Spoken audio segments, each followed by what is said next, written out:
where do you think, what other tools do you think we need to develop in terms of us being able to understand not only ourselves in terms of our bodies and its functions and its ways of disease? What's missing in our arsenal right now that the younger ones can probably start thinking about how to think about the problem? Welcome to the Smarter Not Harder podcast, your home for 1 cent solutions to $64,000 questions. I am your host, Dr. Ted Achacoso. Among today's $64,000 questions are: 1. What does "I am, therefore I think" mean in the context of the free energy principle, and what do psychedelics have to do with it? Number 2. How does one go about inventing tools to investigate the disconnection hypothesis of schizophrenia? Number 3. Why should doctors and healthcare practitioners learn about artificial intelligence? Giving his 1 cent solutions is our guest, Dr. Karl Friston. Dr. Karl Friston is one of the greatest neuroscientists in history, whose work has been cited over 245,000 times. Although Karl trained in psychiatry, his revolutionary impact on studies of the brain derives from his inventive use of probability theory to analyze neural imaging data. As a theoretical neuroscientist and authority on brain imaging, he invented statistical parametric mapping, voxel-based morphometry, and dynamic causal modeling. These contributions were motivated by schizophrenia research and theoretical studies of value learning formulated as the disconnection hypothesis of schizophrenia. As an intuitive mathematician, his contributions include variational Laplacian procedures and generalized filtering for hierarchical Bayesian model inversion. Friston currently works on models of functional integration in the human brain and the principles that underlie neuronal interactions. His main contribution to theoretical neurobiology is a free energy principle for action and perception, or active inference. Friston has received and continues to receive numerous honors and awards. Dr. Karl Friston, welcome to the Smarter Not Harder podcast. I know that I'm speaking with one of the most brilliant minds in the world, but I am going to ask him a trivium, or what do you call it in the UK? A pub quiz. Since your work in neuroimaging uses the word voxel all the time, and I know from previous conversations we had, you know the person who actually coined the term connectome, but do you know the person who coined the term voxel? I'm afraid I don't. I've always read it as volume element derived from pixel, but I don't know who actually coined the term. I'm going to tell you a story then. Okay. I was basically doing work at a time when the CT scans were not 3D yet, and the slices were 2 millimeters that's squashed into a single plane, and then there's 10 millimeters of distance between them. And I wanted to do a 3D representation of them. So I had to interpolate what are the values in between two slices, right? And so I said, I have all of these volume pixels. And then I was working with the Silicon Graphics machine at the time. They were the machine where you did these kinds of things. And so I was doing the registrations. And I said, well, Dr. Ted, what do you want to call this, volume pixels? I said, call them voxels. And they actually wrote a manual for it without any attribution. They just used the word voxel. And I was actually surprised when people were actually saying, I think I gave that word to Silicon Graphics. But anyway, some other people may have come up with the same idea because it's so close to pixel and voxel. But that's my quick story for you. But I'll let you meet you, the original. Use that word so often now. So, as I said, I was going to start with a trivium. And the person who coined the word connectome, right? Yes, I do. Or at least I know the person who thinks he coined the word connectome. Absolutely. I have another story for you on that one. So in 1992, I published a book on the connectome of C. elegans based on the electron micrographs of Sidney Brenner. So it was the first complete connectome for an organism based on his electron micrographs. And there's where I did, all of this intuitive mathematics that we talked about in our emails, where I was using, graph theoretic mathematics and eigenvalues, eigenvectors, all that kind of stuff. But the title of the book Karl, was A's neuroanatomy of C. elegans for computation. A was for me, Achacoso. Y was for Dr. Yamamoto, who started the entire field of medical informatics in the world. And he was the one supervising my work on neurocomputation. And it was a pun on Gray's Anatomy, but no one actually picked up on it. So you do pay a price for being clever, number one. And I called it neural circuitry database, right? Now, 5 years ago, so the work is 30 years old now, and I'm actually glad it's been republished because people are actually using it now, from less than 100 labs to, thousands of laboratories using it now. 30 years later, when I'm no longer in the game. And 5 years ago, one researcher called me and said, well, I said, what's the big fuss about the book? And he said, oh, don't you know, you're the guy who created the first connectome, complete one for an organism. I said, connectome, there's a name for it now. When I called it neural circuitry database, it didn't catch. But when someone called it connectome, it caught on. So those are my two stories for you about voxel and connectome. So and then I'm actually confused right now when people are telling me, oh, this is deep learning. And I look at the news and says, what's deep learning? Oh, neural networks. I said, I was doing that in 1988, right? And when I was looking at it, it was then called connectionist systems. People like we were, the people on the stage then before I left the field was, Terence Ajnowski, who's now in a Salk Institute and all of that, and they kept true to their computational neurobiology track. But I stayed out. I totally became clinical, but did my work on neuroimaging. Now, since I told you that we were going to focus on clinical work that sort of like informs your research and the creation of developing of tools to solve a problem. So I saw that the problem that you initially want to solve was the disconnection hypothesis of schizophrenia. Does that have something to do with the work of Chris Frith, or was that something else? Or No, that is exactly the work of Chris Frith. So my entree into science proper was around 1992, perhaps a little bit earlier, a few years earlier. I came down to the MRC cyclotron unit, to the very first positron emission tomography setup in the UK, possibly even Europe at that time.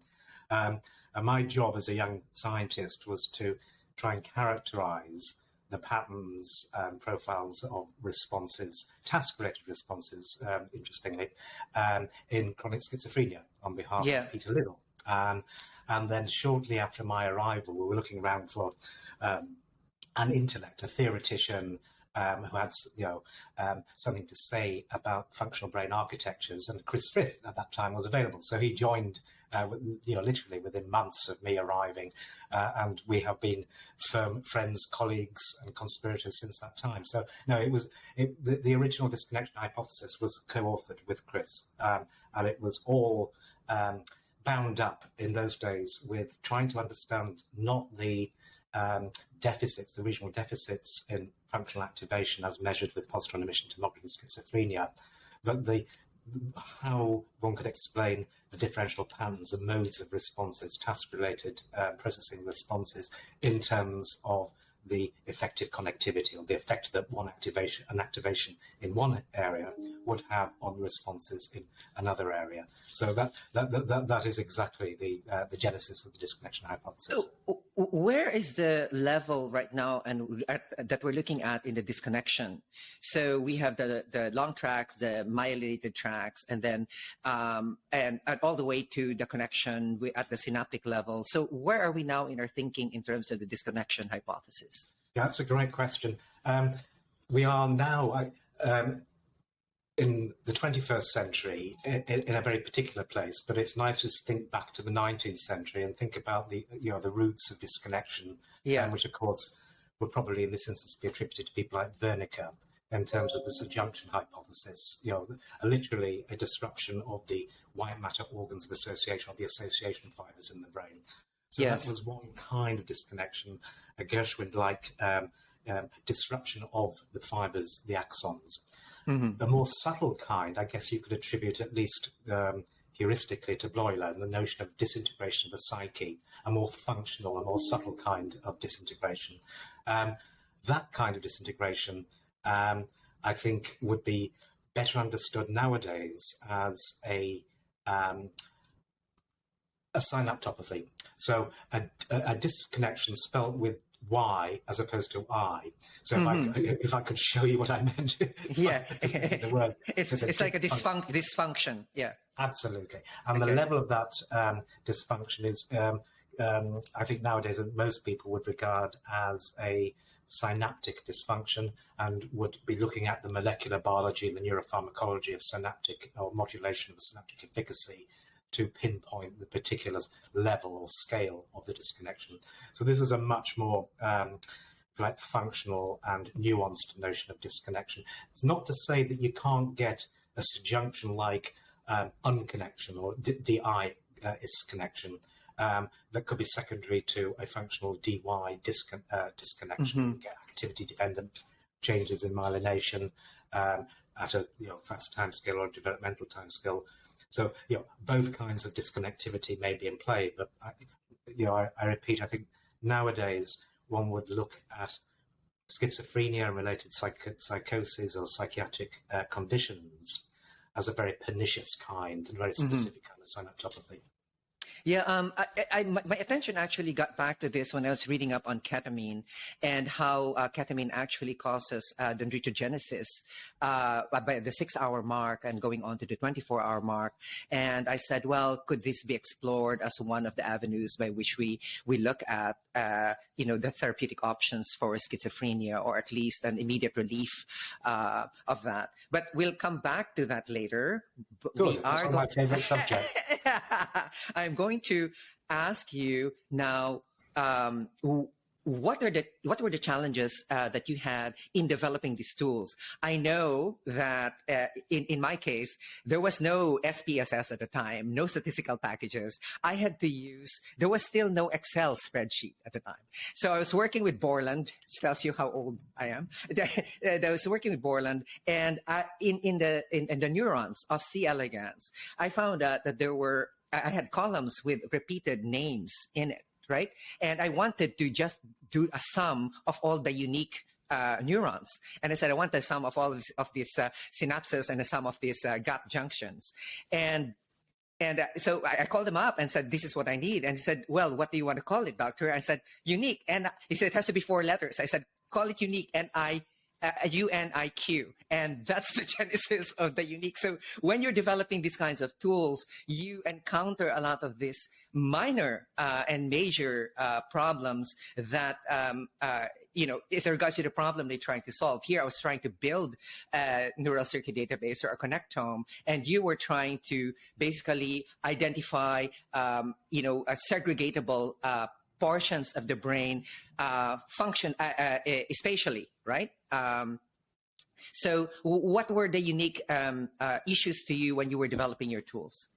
Well, that's a very nice way to ask that question, especially the last bit, just bringing the notion of specialized responses that you're trying to, if you like, target by asking people to process this kind of stimuli as opposed to that kind of stimuli, or do this as opposed to that successively, and then looking for differential brain responses. In the days of positron emission tomography and functional magnetic resonance imaging, which are still ongoing, those responses were measured in terms of increases in cerebral perfusion or metabolism, as opposed to the very fast electromagnetic responses. But the responses themselves, we supposed, could be understood from the point of view of 2 principles. One was the principle of functional segregation, which is exactly your point about these specialized, anatomically segregated, modular-like responses on the one hand, and then on the other hand, the functional integration among these functionally specialized, anatomically segregated responses. So the first task was to develop rigorous and valid statistical tools to identify basically the blobs. So you had to do some proper blobology. And once you've done the proper blobology, I love that term, blobology. Then you could start to think about the links or the edges between the blobs to think about the connectivity. So the particular problem that we had to contend with was exactly the problem you were contending with your spreadsheets. And just as a little aside, the very first instances of statistical parametric mapping, SPM, were actually in Excel. Using See? seriously, Yes. writing down equations for Achacoso and t-tests. That's the stories what we want, Carl. Putting in formulas in MATLAB and and then graduating on to Mathematica later on. And then you have this amalgamation of tools, and it's like, well, we should write a software about this. I had a deck VAX with the tape, so. And I guess it was a good learning experience for us. Getting down there in the weeds and having to actually see the mechanic. I'm sure there was something quite so didactic about sort of doing stuff in that way. But you're absolutely right.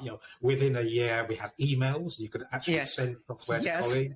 Within 2 years, within a year, we use MATLAB, being developed in a very similar sort of academic spirit by people doing X-ray crystallography. So academics trying to just work out how to do a really fast and efficient inverse or Fourier transform.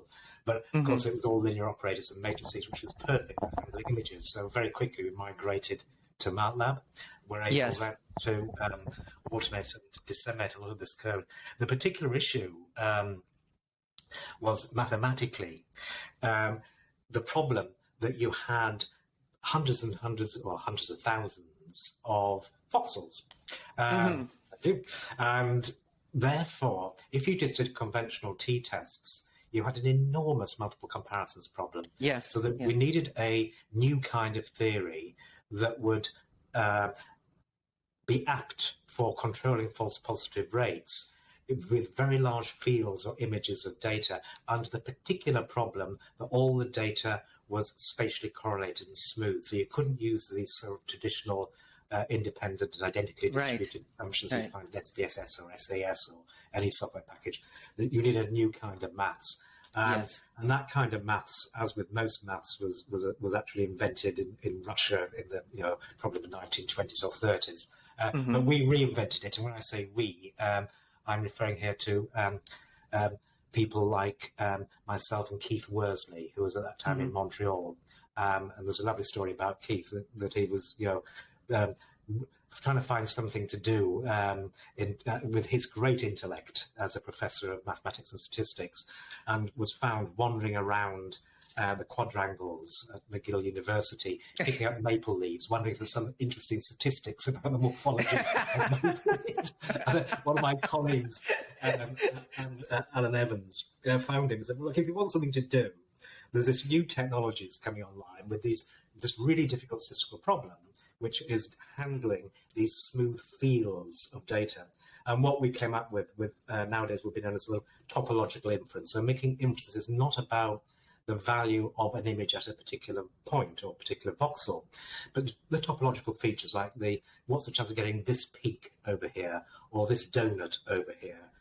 And by formulating the things that you were declaring to be significant in terms of the topology of these statistical fields, we were then able to develop this statistical parametric mapping framework and subsequently deploy it for anatomical scans and lots of other kinds of scans. So that's the essence, really. Sort of SPM was just a pressured solution to a real problem that was one needed to solve before one could publish this emerging technology and this emerging new technique of human brain mapping.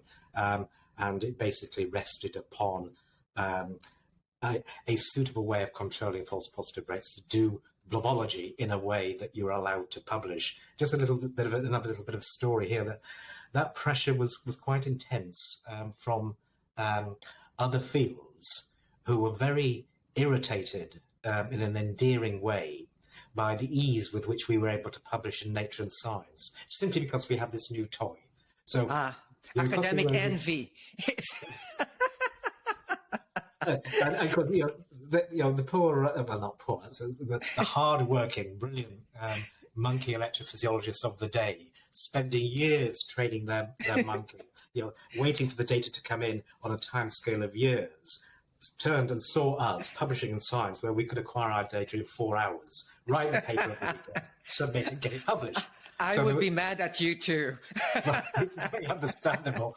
So, the obvious critique was, well, this is all nonsense. It's all false positives. It's just sort of blobs in the brain. So there was an imperative to actually establish that these were significant things. So this is very much the kind of science which is driven by need, and need imposed in a collective way by the scientific communities, because everybody then wanted that kind of tool that would enable us to publish in Nature and Science. Of course, that only lasted for about 6 months. and then everyone starts using it, and they start publishing, and they're not complaining anymore, right? And in our publish or perish world, that's how it goes, right? Absolutely. And you can apply for grants now, and everyone's happy. I'm just, people listening to us are, physicians, practitioners, researchers, and they have to know, like, for those who are not entrenched in research yet, they have to know that these are the joys and the vicissitudes of research work at the trenches. I was wondering, in fact, when I was asked to write actually an edge detection algorithm, and not for the brain before, even if I was an interventional neuroradiologist, I was asked to see whether or not it could hack the problem of differentiating 1 millimeter tumor that was occurring in the peritoneal capsule versus one that is occurring in the peritoneum itself, peritoneal lining, both of which are 1 millimeter in length. And when I saw that, years later you developed, the statistical parametric mapping, and I said, well, this would have been a great tool, in terms of changing my perspective towards how to view that problem. Before I was doing the detection by brute force, right? Everything was by brute force calculation. In fact, the story there is, Karl, is that I grew up at an internet where you would ask for a question, and the next day 6 Nobel laureates would answer you. So I remember asking this. I was working on the Navier-Stokes equation because I was watching the C. elegans do corkscrews in my microscope, and 80% of them were actually turning to the right, and 20% was turning to the left. And I was saying, could this have something to do with hydrodynamics, right? And I posed a problem up there, and they immediately the next day, 6 Nobel laureates answered. And then I said, I cannot do this now. I said that kind of internet doesn't exist anymore. And I was just really lucky that was the case at the time. But Karl, just as a corollary, I actually gave a paper on that, a talk which was largely ignored and rejected by scientific papers. My question then was, is chirality as deeply rooted as the number of connections on each side of the nervous system? And I was referring to the nervous system of C. elegans. And I showed that there was more synapses on the right side than there was on the left. And 80% of my C. elegans were corkscrewing to the right. So I said, well, maybe this is the case, right? But that was 1988. So I was way too early. And in fact, one reviewer said, what the hell is this? So, looking at the mathematics that was used, etc. But that's also the difficulty if you are ahead of your field. Did you have any such difficulties in presenting your ideas that were ahead of time when you were actually doing this work, where there was no one actually qualified to review your work that well? That's a very interesting question.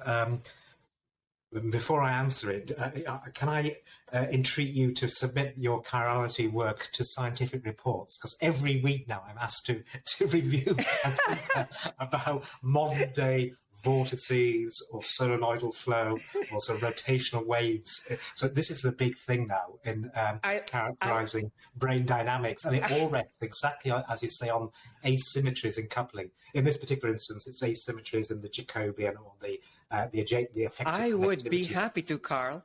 But that was 1988, and I even at that time I even paid for the photographic plate because I color-coded the densities. And it was a beautiful Christmas tree that was lopsided. You know, one was on the right side and on the left side. I would be happy to submit it to you.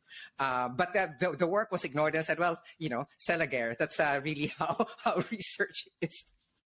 But yes, I would be happy to.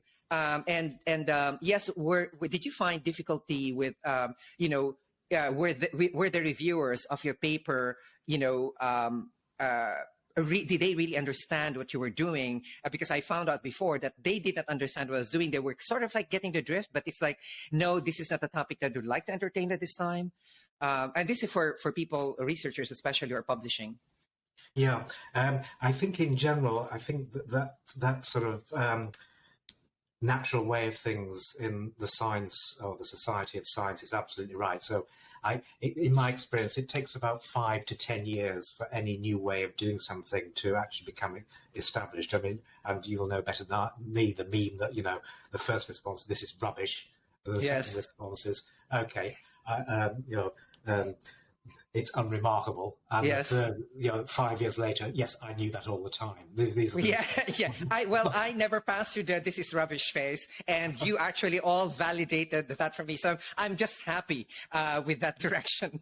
As I said, many of the people who start things fall along the way. So, so yes, please continue.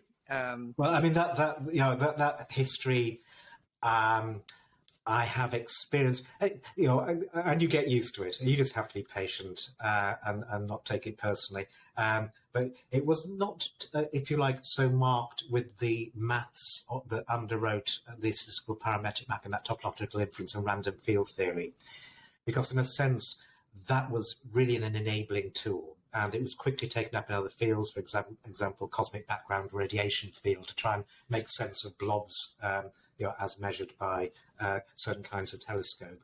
And it was really such an enabling and relatively simple bit of maths that the uptake was quite quick. But there were other developments, probably closer to your edge detection aspirations, which took a little bit longer. There's a bit more contention about, because you were displacing the standard way of doing it, and that usually upset the people who had committed to or had a stakeholding in the usual way of doing things. And that was certainly the case for different approaches to spatial normalization, which I was reading your story about the edge detection. That was another important problem that had to be solved, which was registering the brain image from one person to another person. So if you wanted to create maps of the functionally specialized responses that were conserved from one subject to the next subject to the next subject, say to compare somebody with schizophrenia versus a control group, then you would be required, if you wanted to leverage and remain at the resolution of the data, namely at the level of the voxel, you needed a correspondence between the image from one person and another person. So you had to normalize them to a common anatomical space and then merge those data so that you could then pool the data voxel by voxel over multiple subjects. So that was a very difficult problem, and I think did encounter resistance. I have to say, it was the uptake was quite quick, and you know, once people had the ideas, people you know, of varying levels of sophistication. You know, Peter Fox was one of the key people doing very coarse alignments to landmarks. Our approach, including that of people like Mike Miller, was more, if you like, automated, more principled in the sense that we sort of tried to match the images and the structures together. That took a little bit of time. Another one which took a lot of time and is still a bit contentious is the solutions to the second problem, which is a problem of functional integration, getting techniques to estimate the effect that this region has on this region, namely the effective connectivity, as opposed to just measuring correlations, which is in my field known as functional connectivity. And that the approaches to that were took a lot longer to develop. Our preferred approach is called dynamic causal modeling, and that took at least 10 years before it became a standard tool, and it's still. I did. I did see that there was a gap because you were doing spatial modeling, and then there was the temporal ways of doing it, magnetoencephalography, et cetera, That was an easier jump to make. Voxel-based morphometry, that was fun. Right, studying the hippocampus of the cab drivers. That was sort of like, this is so wonderfully going to become a classic paper when I read it. But the DCM, where you're actually basically setting aside the statistical portion and actually taking a look at really the connection between the two. Took a lot of time and work and effort. And you said 10 years, and it was actually very funny, Karl, because I was taking neurology residents on rounds 10 years later, and I was trying to fiddle with the buttons that was going to do a three-dimensional reconstruction of the CT scan that was in front of me. And they said, "Oh, Dr. Ted, that's so easy. Here's how you do it." And I said, "Jesus Christ, you were working on this 10 years ago." And they're assuming that you're totally dumb about what it is that you're doing. And it's just, for me, I was just chuckling. It was fun. It is a generational difference. But I see that it takes a long time also for technology to develop and new ideas to develop in terms of development of the DCM. The DCM was particularly interesting for me towards the later part. When can you explain to us how it got involved in the COVID situation? Right. Again, that's a very good question. So if we just step back and ask what is DCM, and DCM is basically a modeling tool of causal systems that have time and dynamics. So you mentioned time series. So it's the kind of analysis you bring to the table if you had time series data from a complex dynamical system, and you want to understand the connectivity or the effective connectivity, the way that this particular variable in this complex system affects that particular variable. So you posit a forward model or a generative model of this causal structure, so causal in a control theoretic as opposed to a Granger theoretic sense. And then using Bayesian techniques, specifically variational techniques, you just estimate your beliefs about that coupling architecture and the strength of the coupling. And we were happily applying it pre-COVID to the spread of neuronal activity among populations of neurons in the brain. And then, of course, lockdown came in the UK at the onset of the pandemic. And it was within some 24 hours, we had the bright idea, well, if we're now the world experts in characterizing the spread of neural activity amongst neuronal populations, why can't we become the world experts in characterizing the spread of the virus among human populations? Because we never became world experts, but the maths and the advances in the neurosciences and the particular kinds of models that were, or state space models and their inversion that had been developed over the previous 10 to 15 years were perfectly fit for purpose to characterize the time series that were being generated by epidemiologists and and other kinds of data, so the Google mobility data, government transport departments. They were generating exactly the kind of time series, if you just replaced milliseconds with months, or at least days, that we were used to handling. So it was just another application of this generic technology to a complex system. In this instance, the complex system just happened to be the spread of a virus, which was interesting because, of course, that spread, very much like the brain, has a circular causality. So the spread of the virus depends upon the characteristics of the virus, but it also depends upon the contact rates and the behavior of the people who are spreading the virus. So that's one causal direction. But of course, the behavioral responses of the population depend upon the prevalence of the virus. So there's a bidirectional causality. So we were very used to handling these graphs, if you like, that had this sort of cyclic, denied and acyclic, had this cyclic loopy structure And that's exactly why, things like, why dynamic causal modeling was invented, to deal with the reciprocal connectivity in the brain. So that in the brain, we know that almost universally, if there's a connection from A to B, there's a connection from B to A. So, we had the maths, we had the modeling skill, we had the technology to invert these models very, very quickly, very efficiently, and crucially, the ability to compare one model with another model in terms of the evidence for that model, which you don't normally get in most of these complex system analyses.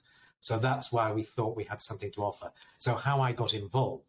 Yes. How did you get involved? Was just an email to the chair at that time of the UK's special modelling group, the SBIM. So they were specialists in influenza, hence the SBI aspect modelling group, and asking, would there be any interest in applying these variational states-based model approaches to the epidemiological models that they had?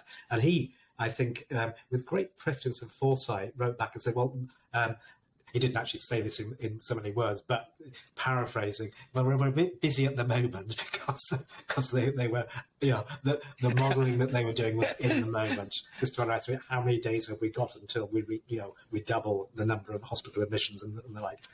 However, this could be a really useful approach for long-term forecasting. So understanding the connectome of the causal structure of an epidemic means if you can estimate, given sufficient data, all the rate constants and all the probabilistic parameters underwrite the key probabilistic dynamics that underwrite the spread, then you can now roll out into the future and make some fairly precise predictions.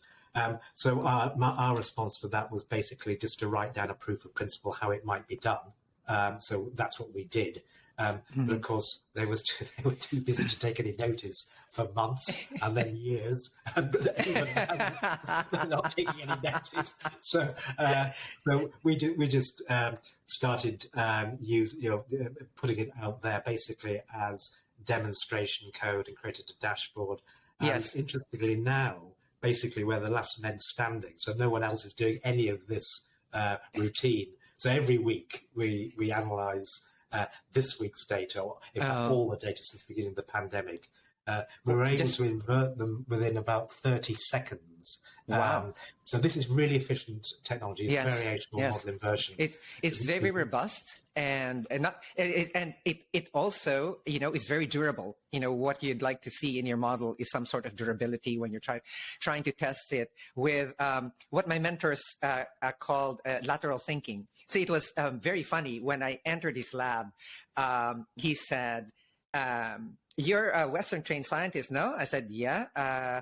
So you're very good at vertical thinking, analyzing, cutting things and to smaller and smaller pieces. He said, in this lab, you're going to do lateral thinking. We're going to take so many of these ideas from various domains and put, everything together. And he said, by the way, how's your maths? And, and my baptism of fire there, in the university, Karl, I arrived in the summer in Washington, D.C., and he was in the middle of deriving some statistical equation, which turned out to be Pearson's coefficient.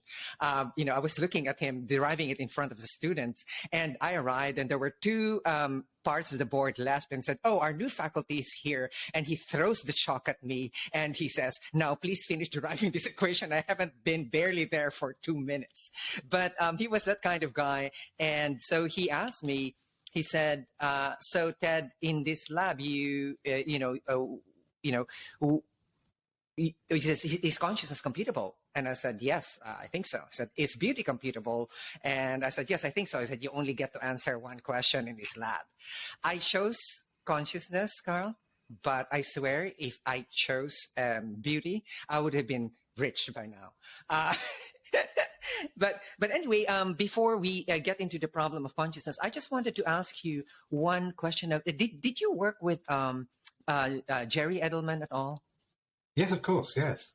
Yeah, so shortly after the inception of the statistical parametric mapping, then this deep question about the functional connectome became much more burning. The notion of functional integration, something that preoccupied one of the good and great from neuroanatomy, Semi Zeki, who was a friend of Jerry Adelman, Yes. spotted as a deep conceptual issue. What are the principles that underwrite the effective, the functional, the dynamic connectome that underpins our thinking and our belief updating, and one could argue one's consciousness. So he arranged for me to go to the Neuroscience Institute, which at that time was at the Rockefeller in New York. So I went off there happily as a young Englishman. Within a few months, we all translocated in 16-wheeler trucks to San Diego, La Jolla, as part of the hosted as guests until our building was built by the Scripps Institute. Scripps Institute, and pursued theoretical neurobiology, value-dependent learning, the theory of neural groups, Group selection. again, absolutely, and re-entry, again, speaking to this sort of circular causality that is a fundament of any self-organizing complex system. So, that was my entree into theoretical neurobiology, and one could argue theoretical biology. And then after that, came back to the UK to actually apply those notions to the characterization of the data and the models of distributed responses. And then some years later, things like dynamic causal modeling and the free energy principle. So, very informative, very interesting man. Did you ever meet him? No, I didn't. Actually, I was 16. I was a sophomore in biology at a university when I first encountered his neural Darwinism. And then years later, he wrote Bright Air, Brilliant Fire. And in there, I said, I was deep into meditations and all of these other things that quiet the mind and allow us to investigate what thoughts and emotions are arising in there. And he basically posited, primary consciousness, which for me, my image of that is like a dog that's panting. That's primary consciousness, right? And then there's secondary consciousness, which is essentially everything that's symbolic is allowed into that world. So essentially your notion of self and the stories that you carry and so on, which I think became the notion of Kahneman. I don't know if anyone ever made this bridge to behavioral economics, but Kahneman actually famously wrote the book on the experiencing self, which I thought was primary consciousness, and then the remembering self, which I thought was the secondary consciousness. So I never met him, and I know that he's passed away now. But it was his theory of neuronal group selection that actually ingrained in me how pervasive evolution was, all the way to Darwin's Dangerous Idea by Dan Dennett.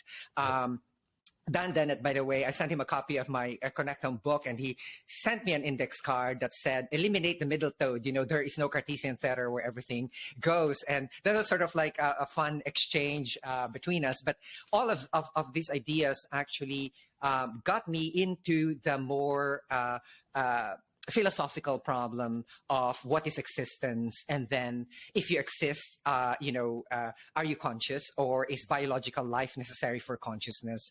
And all of these problems. And I started with actually before the work of Maturana and Varela, where they said, the Chilean neuroscientist, right, where they said that, we are a physically closed system, but energetically open.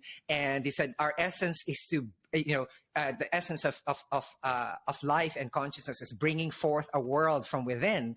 And I said, when I was looking at your work on active inference, I said, that's exactly the generative model, the bringing forth the world from within, except that it was a lot of really good poetry when they were saying it, right? It was and the same idea. Now, Karl, I don't know whether or not you're familiar with the current news about, because I'd like to start the discussion on the free energy principle and consciousness on coacervate droplets. Have you heard of these? No. No. Well, okay. I'll read a paragraph and says, coacervate droplets form spontaneously by phase separation in a saturated solution of macromolecules. When the phase separation is driven by attractive electrostatic interactions, they are called complex coacervates. Coacervates lack a membrane and thus have no physical barrier that limits their growth. The droplets are permeable to molecules from the surroundings with some selectivity and concentrate the solutes through dynamic interactions, opening the way for their building blocks to be synthesized in situ. As coacervate droplets are formed by liquid-liquid phase separation, they are in principle governed by the equilibrium concentrations of the building blocks. And when more material is applied, the volume of the coacervate phase can grow while the overall internal concentration remains approximately constant. This perfectly aligns with the active droplet requirements and is crucial given that the most protocell models so far have increased in size via passive mechanisms, vesicle fusion, droplet coalescence, and ripening or uptake of externally added building blocks. And this was in the discussion on experiments on how did life begin. I was reminded of one of your talks where you said a droplet of ink, right? And coming back. And the other one was with Lex Friedman, where you had an oil in a non-oil medium. And then I saw this news on coacervate droplets, which are membraneless, but then they get into autopoiesis. They get into this self-assembly mechanism, which shows the evolution of, for me, it's like this shows the free energy principle in action, right? It's just like this is how this whole thing evolves. And so my question here is that, you said about the philosophical notion of vagueness, and I love that a lot. It's like, when does one grain of sand become a pile, 2, 3, or 4? And in complex adaptive systems, you have the opposite notion, right? Which is the grain of sand that caused the avalanche? Which is the last grain of sand that caused the avalanche? It's called self-organized criticality. And I think they're on the same but opposite sides of what we're trying to ask here. So is there an evolution by which we could actually show the free energy principle in this way? Or is it like, okay, if it's already, something already exists, and if it exists, then this must be what it has to fulfill in order to self-evidence and say that it exists. So, is there an evolutionary way, like the coacervate droplets, if we take a closer look at them, or in terms of evolutionary development, or is this will this remain a tautology for us? That's a brilliant question. So, at the level that the free energy principle was introduced, it was introduced almost tautologically. It was saying that if something exists, what properties must it possess? And by existence, you induce this separation, either in terms of a phase separation of two fluids, or a membrane, or any way that you can statistically individuate the states of something from everything else. And then just drilling down on the implications of that separation under the Markov blanket, right? Yeah, the Markov blanket. Yeah, absolutely. And then if you then stipulatively define thingness in terms of the separation, i.e., possession of a Markov blanket, then the free energy principle ensues, and you can tell a story about inference and belief updating and variation of free energy. What your question though asks is, well, that's fine, but where did the Markov blanket come from? And of course, you then have to turn to evolution. And in turn to evolution, what you've now introduced is a separation of temporal scales. So when you're talking about the free energy principle in its vanilla, as it was introduced initially, it talked about one temporal scale and ignored the problem that, of course, there are temporal scales above and there are temporal scales, there's fast stuff going on below. The fast stuff being random fluctuations from a mathematical point of view, or of the kind you see in a Langevin equation, or Wiener fluctuations.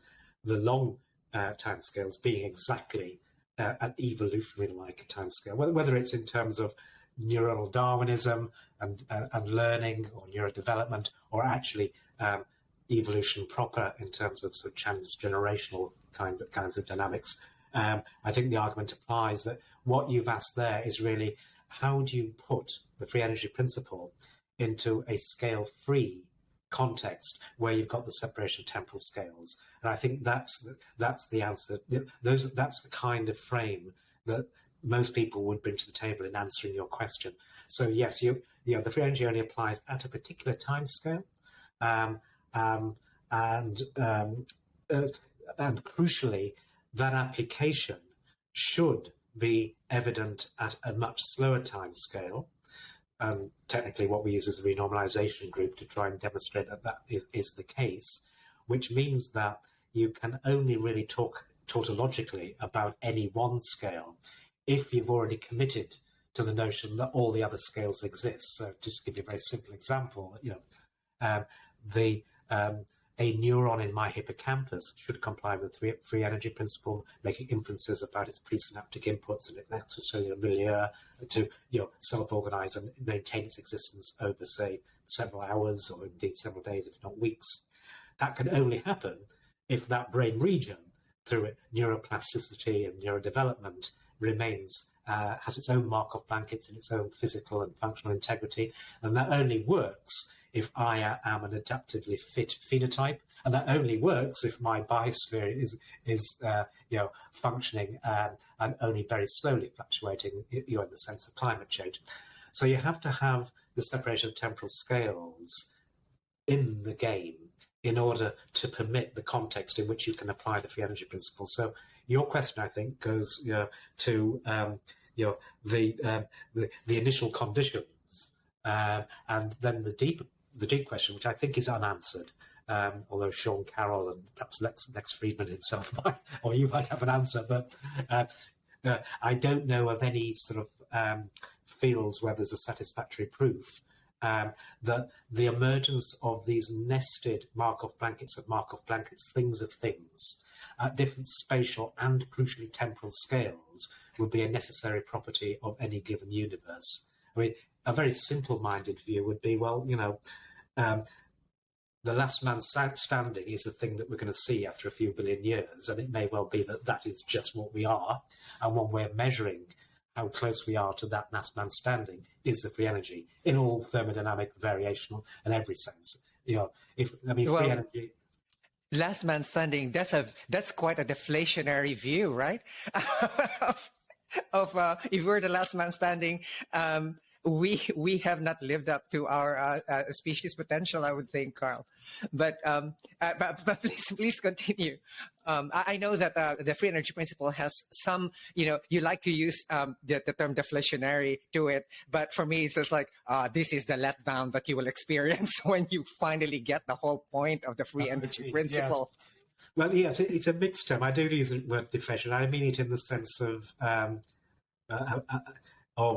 Quine, in terms of aspiring to a minimal assumption, hopefully first principle description of the way things are. So for me, that simplicity is very beautiful. It's a kind of symmetry that mathematicians aspire to. So when I talk about deflation, I'm talking about getting at the simple explanations, of the sort that Occam would be happy with, that Einstein, in terms of keep things as simple as possible but no simpler. That's what I was getting at. Yes, but you're between Einstein and Sherlock Holmes, so you should be happy with it, right? yes, my hero. Yes. Yeah. Well, let me ask you. I mean, do you not think the beauty of the theories of natural selection lies in their very tautology and therefore their very veracity? I mean, it's. I do. When your first paper came out in 2010 on the unifying theory of the brain, I had to rack my brains on how do I understand this, right? And it's because my failure to understand it was not to get into the big picture.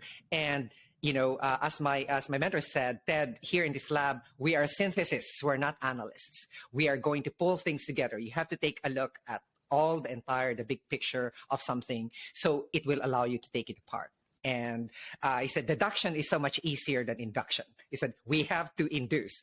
So, and so when I was looking at your, for example, Darwin's dangerous idea and evolution being, you can actually just code it now in blind variation and, and then selection. And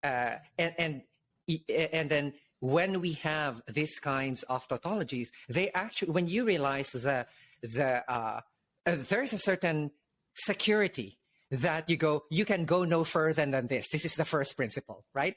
It's like, as we were taught, Karl, science is something like this. There's always a barrier that you try to push, right? You push and see what you can uncover.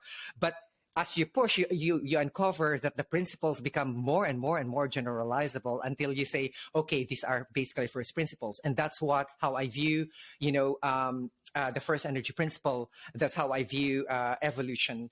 And these are very helpful in terms, for me, it's very, very helpful in terms of model making, right? Yes. Because when you're creating models, not only in the field of neuroscience and the brain, and it's model making everywhere else, right?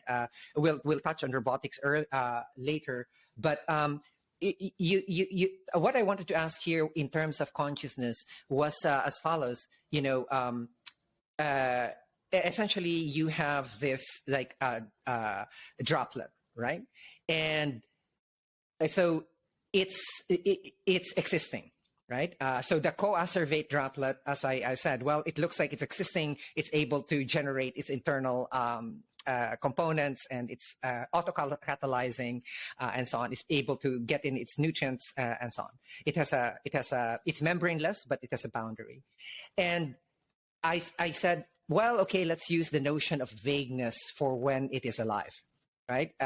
When is it actually alive? So because I come back to the notion of, well, a virus is alive, but it is conscious, and that's is it conscious? And that's the next question that you want to ask, right? And then now you go to the full question of consciousness as a process. And you had actually a beautiful essay at Aeon on where you actually essayed on something where they actually picked up on what you wrote in there, and I both read and listened to the essay where you said that the special trick of consciousness is being able to project action and time into a range of possible futures. So looking at that phrase, Karl, can you run us through then existence, life, and consciousness, and is biological life necessary for consciousness, or is self-evidencing enough? I think you've implicitly answered that question in your lovely build-up, and indeed going right back to model making and evolution. So if you allow me just to sort of back up and then tackle your final question. So the view from the point of view of the free energy principle is that natural selection just is a process, an instance of free energy minimization, where the negative free energy just is adaptive fitness, in the sense that the environment or the evolutionary process is just selecting the best models in the phenotype that is fit for purpose or apt to survive in this environment. And of course, that environment is usually constituted by other creatures or phenotypes like that. So evolution just is one of these free energy minimizing processes at a slow time scale. And then we have the faster time scale of how do you become a good model? Well, then you can understand learning and inference is basically learning and becoming a good model of your lived world, which is during your life cycle of your eco-niche. So that notion underwrites the sort of inference and learning, the active inference and learning interpretation of free energy minimization from the point of view of a phenotype. And of course, that phenotype could range from these membraneless active droplets through to societies. And so the way I'm going to answer your question is, I think, still in the spirit of the vagueness, but I think there are also not really bright lines, but there are certainly different kinds of things where a thing is something that possesses the Markov blanket that would quite naturally be understood as being able to support the kind of consciousness that we have, and certainly the sentience that we enjoy. So the first thing, and it's very, very simple, I'm afraid rather deflationary. I'm sorry about this, but I like the simplicity. If you just think about the simple maths of it. First of all, what is a Markov blanket? Where it's just those things that separate the inside from the outside. Those states, you can divide those states into active and sensory. What would something look like if it had no active states? Well, it would just look, you would only be able to see the sensory states, because remember, from the outside, everything on the inside is hidden, because everything is all conditioned upon the blanket state, which in this instance is just the sensory states. What kinds of things are you talking about? You're talking about things that are sessile. They exist like little droplets, like stones, and like inert things, but they don't move. So what would happen if you equip these things with active states, and in particular the active states that show that chirality you were talking about, or we were discussing earlier on, this sort of conservative solenoidal free dynamics, things that oscillate, things that have cycles in them. So now you can see both the sensory and the active part of the Markov blanket, and it looks as though it's moving. In fact, that would be a definition of it moving, and moving in a particular way, in an itinerant way, still maintaining its non-equilibrium steady state, but it's moving around either with fast oscillations or sort of cycles of metamorphosis, or swimming to this part of the petri dish and then back again, swimming itself being another instance of this solenoidal chiral-like divergence-free conservative part of the active dynamics. So I would say at this point you're talking about living things, biotic self-organization, simply because it moves. Then the next thing you say, well, okay, let's just look at the connector, the causal structure between the inside and the outside, the internal and the external, and the blanket states, and let's see what we can prune away and what kind of thing would emerge. One interesting thing is, if you disconnect the influence of the active states on the inside, then the active states, from the point of view of the inside, now become vicarious causes of the sensory states. So now, if it's the case that we can read internal dynamics, internal self-organization, as making inferences about what's going on to cause my sensory inputs, then my own action now becomes a cause. And now we have a very different kind of model. You talked about good model. I would talk about a generative model. Now we have a very different kind of generative model. And this generative model includes beliefs about my own action, because I can't sense my own action. So this is very much like ideomotor theory. But I can have a model of the consequences of my action. I can learn what would happen if I did this or did that. And at this point, of course, now you have a generative model which has two aspects, which you've already mentioned explicitly, and I think, in fact, implicitly on a number of occasions.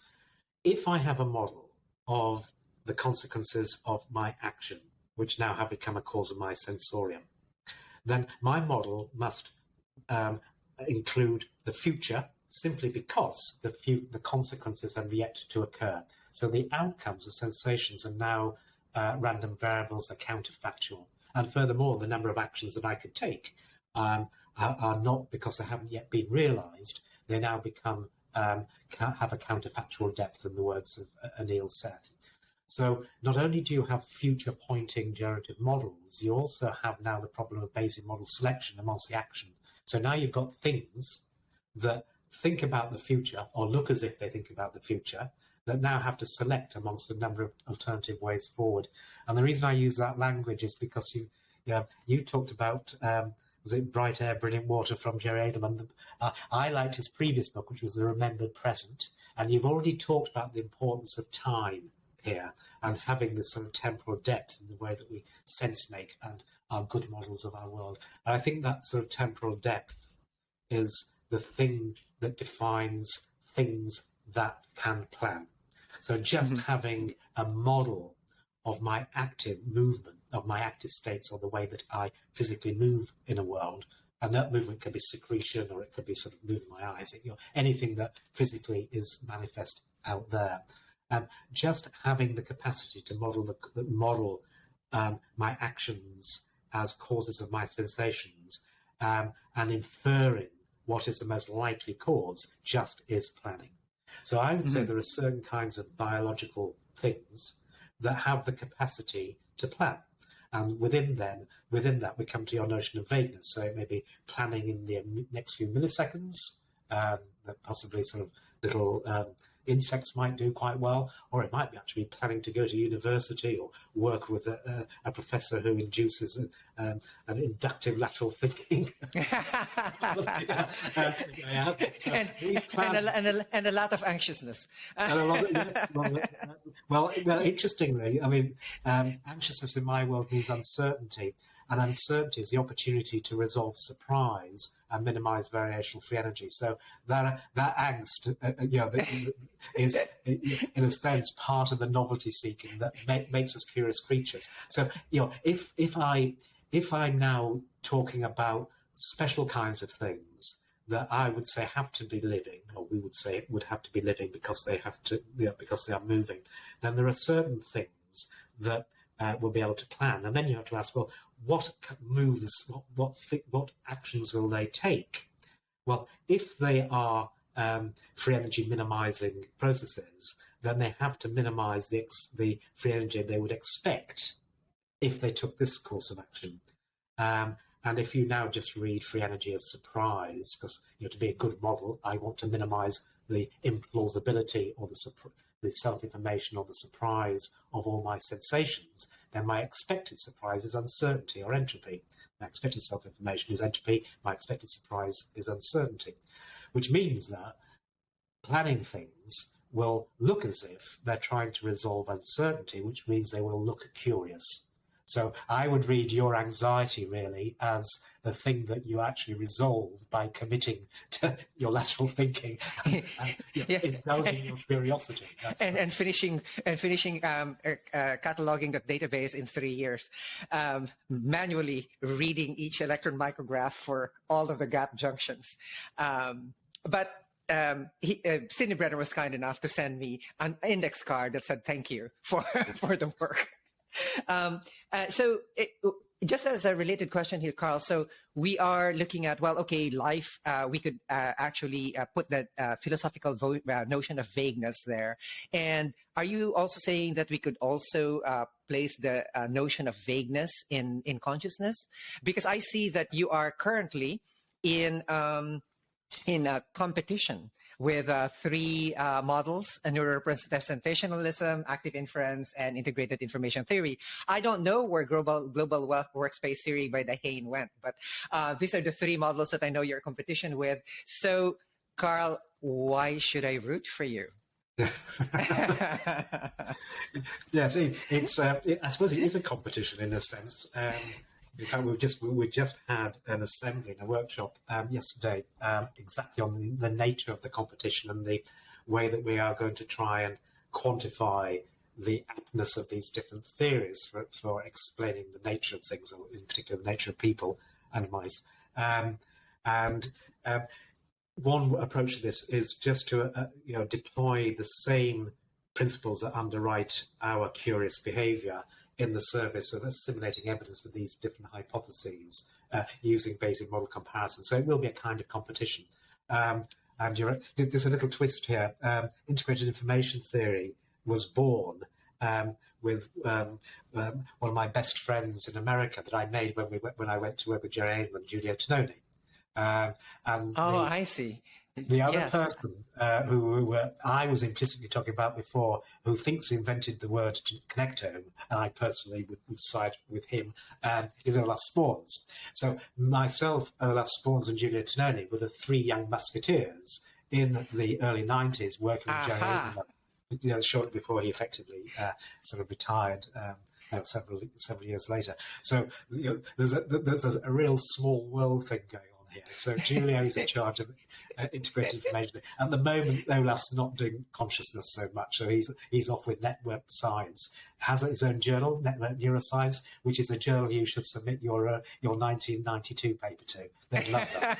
Anyway, sorry. Back to the why you should vote for the free energy active principle. Inference. Active inference. Yes, sorry. And of course, just to make it clear for those people who may not have heard these terms before, active inference is basically the corollary or the upshot of applying the free energy principle to sentient behavior. So it has this sort of explicit nod to inference as a free energy minimizing process that can be read as a sort of sense making, maximizing Bayesian model evidence, or minimizing free energy, which is in machine learning, a bound on that model evidence. Again, coming to the decision, the good model is that which minimizes the free energy or maximizes the model evidence, sometimes referred to by people like Achacoso as self-evidencing. Active inference has the active bit, which makes it absolutely clear we're talking about living things that move. So this self-evidencing has to be a consequence of actively changing the world in which you operate to solicit the right kind of data to resolve your uncertainty, to minimize your expected free energy. So, that's what active inference is. Why should you vote for that? I think because the answer is, I think, twofold. First of all, it's the only real theory that has that is articulated in terms of beliefs. These are elemental sort of mathematical beliefs, Bayesian beliefs, conditional probability distributions, but they're still about beliefs. So if you want a theory which speaks to consciousness as a process of belief updating or making sense making or recognizing, as observing, as a subject observing a world, as an observer, as a quantum physicist, you have to have a calculus that is grounded in beliefs in the same way that quantum physics is grounded in probability distributions. So there's a fundamental reason why I think you would probably vote for active inference. Possibly you could argue that neural representationalism would be included in that fold, provided that there was a proper attention paid to the quantification of uncertainty, which is a necessary aspect of a Bayesian belief. That's absolutely crucial, and actually also, just by coincidence, very important for the epidemiological dynamic causal model you were talking about. Right. Yeah, the uncertainty is absolutely crucial. So mathematically, if you wanted to talk to physics, whether you're talking about quantum mechanics or stochastic or statistical mechanics, or indeed classical mechanics, if you want to talk to them, you have to have your Bayesian mechanics articulated in terms of belief structures and their attendant information geometries. The second reason you've already mentioned, and that's what you were saying before, that having the right calculus, having the right conception of the formalism at hand allows you to model stuff. And that's, I think, really important. Mm-hmm. So you can't model a conscious artifact just by knowing IIT or neurorepresentationalism. You have to commit to an embodied realization of the scheme that's actually making sense of something out there. So, and you might want to do that if you wanted to build artificial intelligence or artifacts that had a generalized AI. You might want to do that if you wanted to model aberrant belief updating or inference. And of course, that takes you into things like computational psychiatry. You might want to do that if you wanted to understand the process theories that underwrite this kind of belief updating in terms of the action on various drugs like ketamine, like psychedelics, for example, like antidepressants, serotonergic drugs. So there are lots of, those are the reasons I would vote for active inference. I've studied both, and I said, well, I'm going to vote for this, but I'm going to ask him to convince me to vote for this. But actually, Karl, when I was looking at this competition, I was reminded of my rather naive premise when I started doing my research on consciousness, which was on C. elegans, a term that you actually would love. I was trying to reverse engineer its nervous system. And I said, if I reverse engineered the nervous system, would I find out that each neuron is a cellular automaton, right? Yeah. And then if I put them all together, will they exhibit novel behavior or emergent behavior? And the second notion that I had, and also very naive, is that if I remove the circuits that say for feeding, for mating, for locomotion, is there a circuit there that's left that says, now I feed, now I mate, now I move? Of course, I could not find such a circuit, and I realized, well, I'm actually looking for the ego, and there's no such thing in C. elegans. But at that time, my point of view was that consciousness was an emergent property of systems. And then I spoke to Donald Hoffman, and who has a different take of this, where it's, I look at his take on epiphysicalism as is more inherent, right? It's a sort of like has a tone of panpsychism to it, but not quite. So in your work with Mark Solms, where I love it because you delivered a paper at Stony Brook that actually said, I am, therefore I think. And, I'm reminded of Antonio Damasio's Descartes' error, I think, therefore I am. And in the paper with Solms, he says, he says, this leads to the notion, I am because I feel, therefore I think.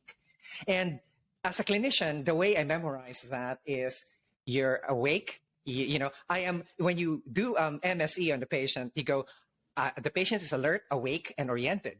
So awake is arousal, and then oriented is the interoceptive, right? And then oriented is the exteroceptive. Can you speak with your work with Mark Solms as regards whether or not he's looking at this as more of an emergent property of the brain? Yeah, well, I'm not sure about emergent, but he certainly has a view which is very similar to the one you've just articulated. Interestingly, a lot of Mark's story focuses in on the nature of feeling, and he has, I think, a really lovely phrase which is felt uncertainty. So again, we come back to this thing which is unique to a belief, which is the uncertainty. And he is in an interesting position as one of the world's experts on Freud, and also one of the world's experts on neuropsychology, the lesions that ensue following restricted brain damage. And he's an expert on psychoanalysis. So he's got a very interesting story to tell and game to play and agenda to pursue, which is to put these what is conserved over the centuries views of sense-making, active sense-making in a brain, together with the underlying neurochemistry and the pathologies that ensue from very restricted lesions in the brain, neuropsychology. And his conclusion, which is well evidenced, but I think a very compelling conclusion, is that to feel something is to get your uncertainty, your confidence correct and right in terms of the balance between the sensory evidence and your prior beliefs that are part of your good model of your body, which is a really important part of the world, but also of the world around you. And then he would ask, well, what are the biophysical instantiations of getting this confidence or this precision, this measure of uncertainty right, which is absolutely essential and probably the most important variable in terms of orchestrating belief updating in cortico-subcortical hierarchies. What would be the substrates?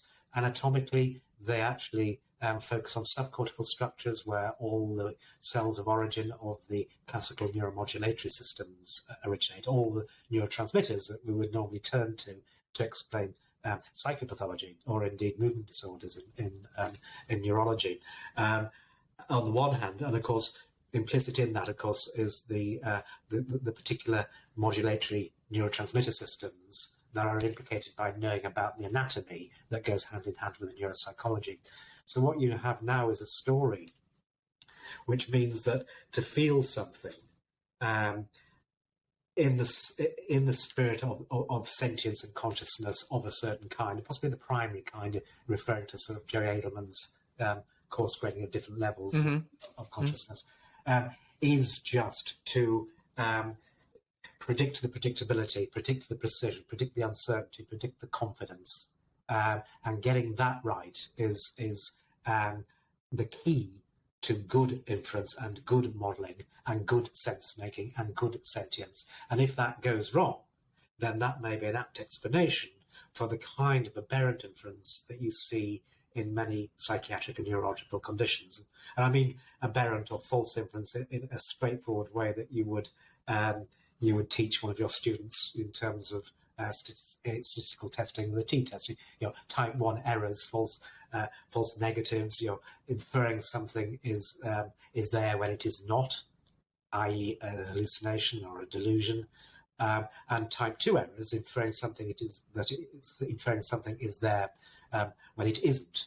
That would be inferring something is not there when it is. So then you have a nice model for dissociative syndromes, hysterical syndromes, neglect syndromes. So a lot of psychopathology can actually be cast in terms of this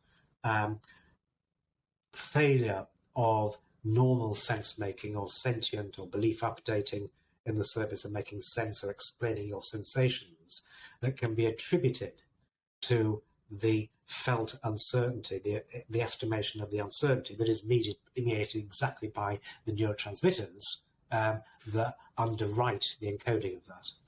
Yeah, I suppose where I'm tripping is that in this model of consciousness, I think it's what he's proposing for me is not generalizable because this is human consciousness, right? And I was looking at the work and I say, is this model actually generalizable, to other organisms or to other things that exist? And I see the work, as you said, it's really based on the clinics, and it's more on, for me, it's a model for human consciousness, of consciousness for human consciousness, rather than for consciousness applied to other organisms or to other things that exist. And I guess that's where I initially tripped on this work, and until I was able to grab that, okay, this is one instance of consciousness that he's referring to. And that's where it actually clarified a lot of things for me. And then he used the free energy principle analysis for the work and so on. I said, okay, now I get it. But until I was able to say, okay, this is sort of like a child of all the different types of consciousness that can occur in different organisms. This is human consciousness. Now I'd like to turn on to your work with Robin Carhart Harris, and especially I'm just going to read a little bit because our listeners might not know about what REBUS means, and says this paper formulates the action of psychedelics by integrating the free energy principle and entropic brain hypothesis. We call this formulation relaxed beliefs under psychedelics, or REBUS, and the anarchic brain, founded on the principle that via their entropic effect on spontaneous cortical activity, psychedelics work to relax the precision of high-level priors or beliefs, thereby liberating bottom-up information flow, particularly intrinsic sources such as the limbic system. In the paper, you basically end saying, we end by discussing further implications of the model, such as psychedelics can bring about revision of other heavily weighted high-level priors, not directly related to mental health, such as those underlying partisan and an overly confident political, religious, and or philosophical perspectives. I found that really, really quite interesting, intriguing, because it's more relatable to the non-scientists who might be listening to us. And so can you give us sort of like a view of how psychedelics might actually relax, very, very strong beliefs about something? Because sometimes I explain to my students the following. I tell them, when you're born, everything is just like a Cosa Nostra, everything is mine, right? Relating to my family and to my family. You go to school and said, oh my goodness, I do have responsibility towards my community. And then you go to college, my God, I have responsibility to my country. You take a psychedelic, it's like, oh my God, I have responsibility to the world and to the universe. So can you give us a flavor of how the model is on the entropic brain hypothesis and this REBUS model? Sure. Well, I'll use your nice narrative there to give that sort of frame of picture. So, as you're growing up, you have to learn a good model for your world. And of course, your world initially is just you and mum. And then it becomes you and family, and then you and the school friends, and you and university friends, or work friends. At each point, you're the learning of this generative model that is literally embodied in the structure and the connectivity, the connectome of the brain, that determines all the message passing, that is the substrate of sense making, minimizing surprise by being able to predict what's going to happen next or what will happen if I do that in this context. That can all be framed as learning a good model of your experienced world. It rests very much on the notion of balancing new evidence against what you have already accumulated. So in terms of sense making in the moment, if I'm trying to interpret, what does that mean? What does that person's facial expression mean? What does those utterances, what does that source of information imply for my model? If it has very precise information, if it is trustworthy in some sense, and I estimate it to be trustworthy and precise in some mathematical sense, then it will now update my model and literally my worldview as articulated and ingrained in the connectome that determines the message passing, the belief updating, and ultimately the planning and what I say and what I actually do next. So what we have here is an axis that is very important in determining the degree of belief updating in the face of some evidence, some sensations, that depends upon the precision that I afford that evidence relative to my prior beliefs, prior to seeing that evidence. So I'm using words from Bayes' rule now. This is where the Bayesian gloss gets in. So in Bayesian belief updating, you have some prior beliefs that are ingrained, say, high in the brain, and deep in some deep architecture, hierarchical architecture.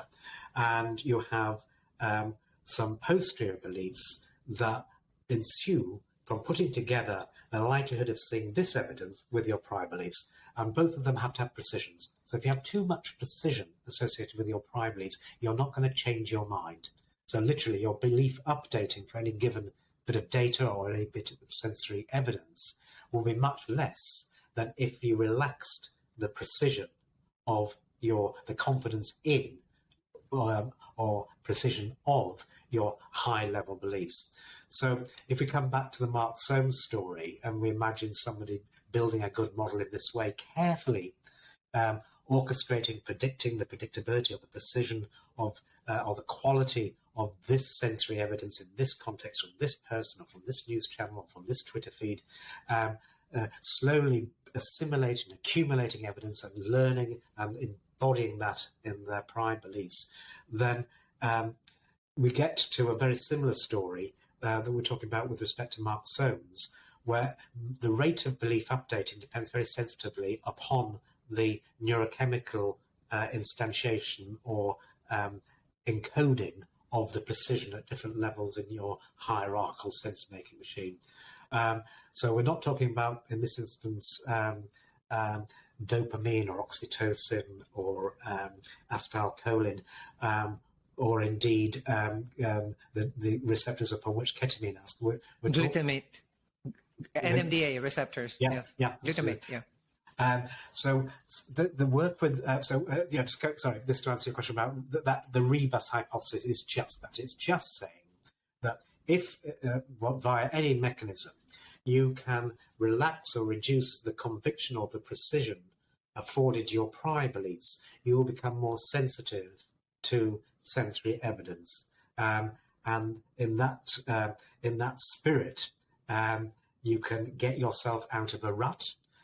You could even argue that this is the state of mind you'd have to be in to explore alternative hypotheses that are possibly ego-dystonic, given your ideology, given your current commitments. They may be actually more ego-syntonic if you've got yourself in a pathological set of prior beliefs.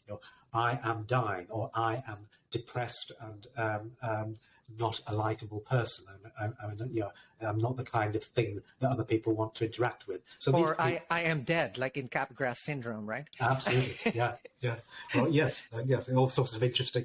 Well, actually, that's a very good example, because I was about to say that another way of reading this is in terms of ego dissolution of ego boundaries that you were referring to, in terms of that's oceanic at one with the world on psychedelics. Yes. Yeah.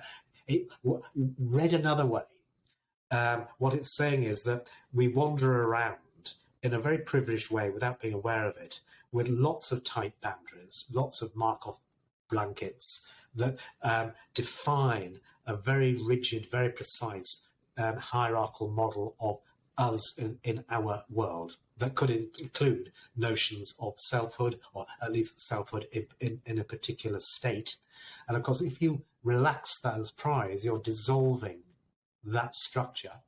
And that part of that dissolution will also be a dissolution of your self models. So now your prior conviction, I am an individual, I am self, is no longer in the game when it comes to trying to explain all the sensory evidence which you can't attend away from because you've afforded, there's no more high level precision in order to constrain the predictions of the low level sensory evidence. So relatively speaking, it now requires much more precision. It draws your attention, very much like in exogenous attention. You can't ignore anything now, and you've got nothing to explain it with. So this would be a description of, well, a kind of psychedelic state that you are now attending to, providing, your brain is providing explanations for the elemental basal structure of the sensory impressions at hand without any top-down constraints. So trees can breathe, cars can talk, houses become faces. Oh, I can tell you they can, Karl.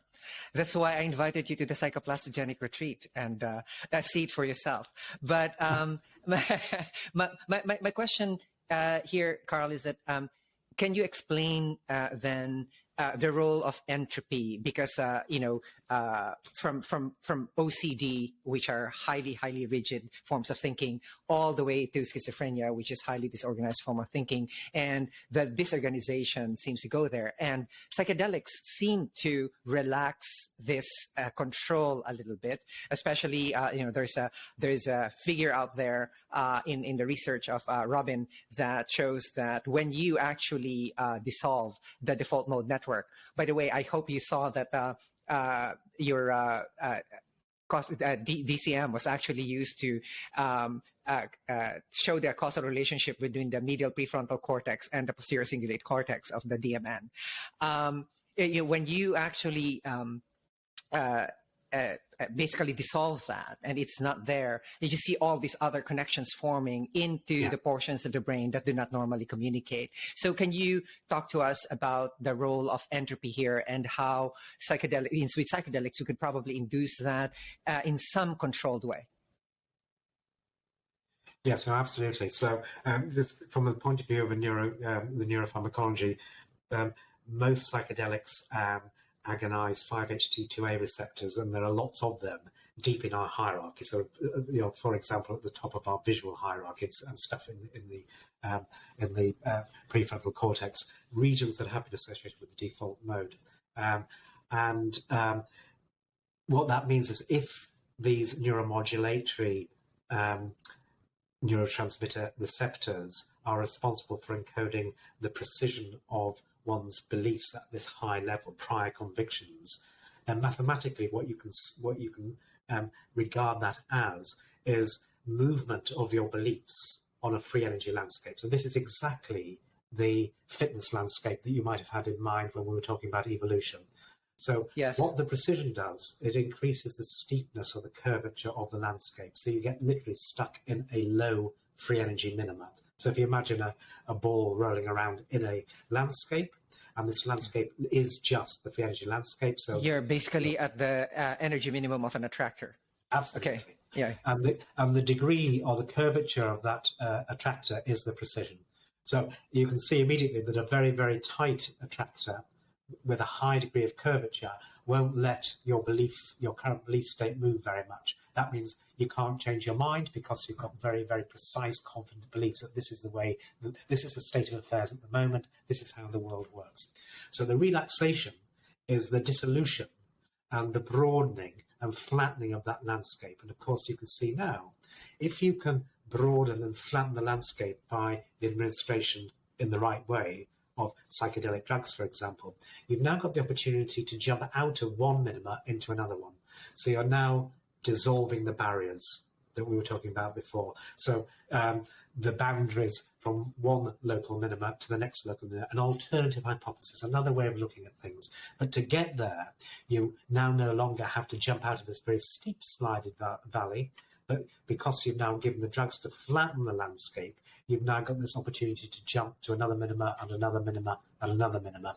And that capacity to itinerantly explore different minima, different ways of being, different hypotheses, different beliefs about the kind of thing that I am in this context, will look from the point of view of an electrophysiologist as if your electrical activity is going all over the place, which will have a high entropy. And Robin can measure that.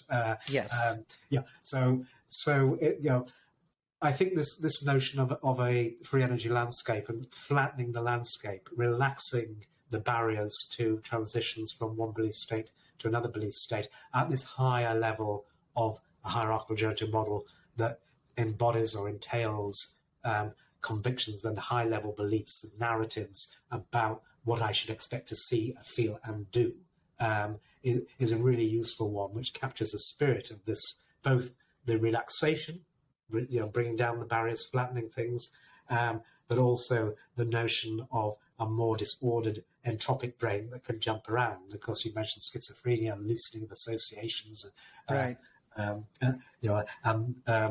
right back to Bloilerian notions of disintegration of the psyche.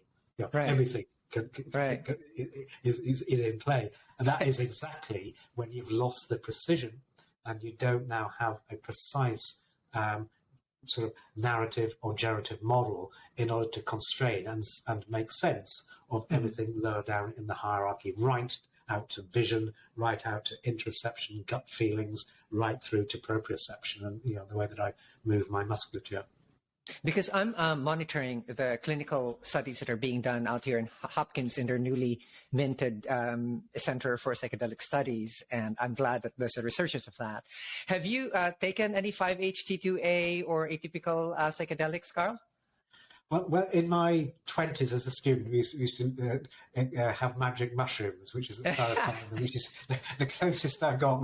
The house face thing comes from personal experience. So, so what was your experience then? The one that was most memorable, and how many grams did you take?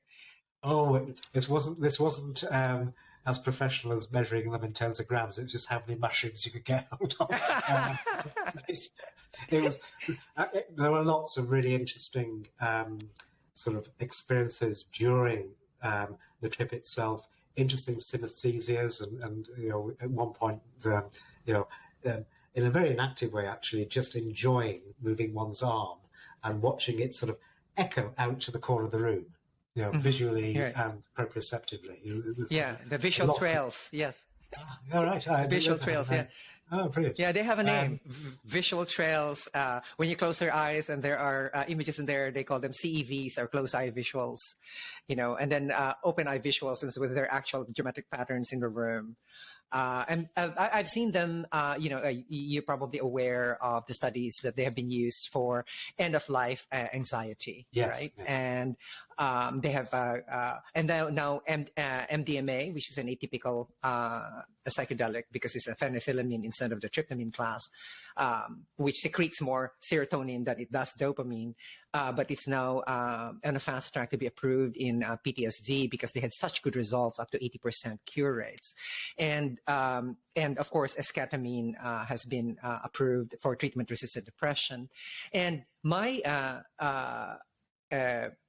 question to you, because you practice psychiatry once, is, when I refer my patients for these types of therapies, I do recommend that they go into psychotherapy.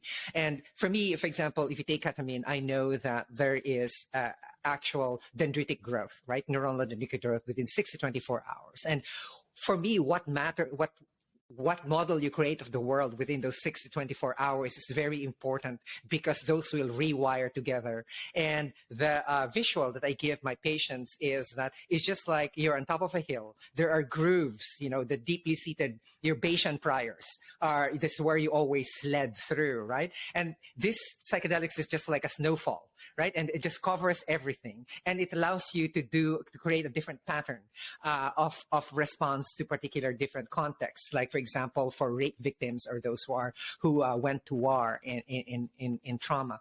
But how important is you think the psychotherapy, the talk therapy that goes through this? Does it change their neuronal connection as much as the psychedelics themselves change the neuronal connections with the substance itself?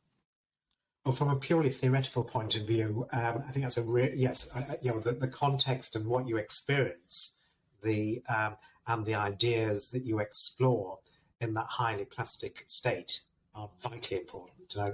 I assume that everybody using sort of committing to this assisted therapy-like approach would appreciate the importance of that. I love the idea of sort of snow smoothing out the valleys, because that's exactly what I was trying to communicate before with the flattening. So you can sort of fill in the valleys, you get exactly the same, and you can ski from one valley to the next. It's because your mind is in the attractor sets, and my mind is in the winter coming and skiing. So we have different points of reference. Well, the skiing is good because, of course, in my world you minimise free energy, so you always want to go downhill.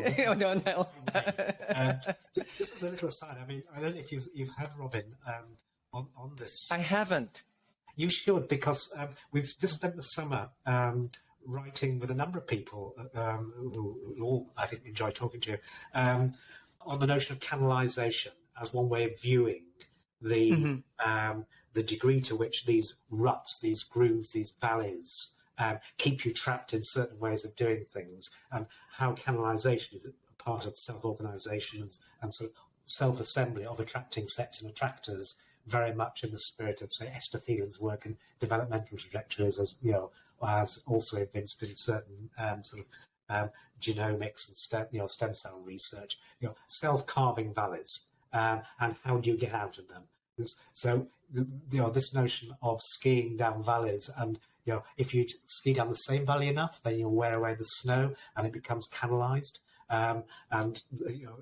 It seems to be a really interesting metaphor that brings in different sort of timescales of changes in neural efficacy over the, say, minutes to hours of taking the drug, versus the longer term effects on metaplasticity and neural plasticity that may be more enduring, that could actually last for weeks, if not months. But in answer to I'm just saying, it would be nice to hear you talk to Robin about that if you get the opportunity. I would love to talk to him about that. When I read your paper, I immediately went very political, because you mentioned political and there was priming. And I happened to be going to be lecturing at the time. And I started with everyone's born conservative and dies a liberal. And I was referring that to the belief systems that gets cracked and gets open and wider and wider.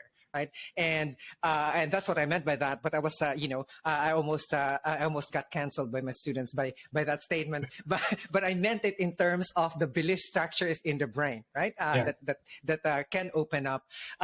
Because at the time there was also a study that was actually, it was quite a funny and fun study to look at. They said that Fox News was still big here in the United States at the time, and the rival CNN, and they did a study where they put they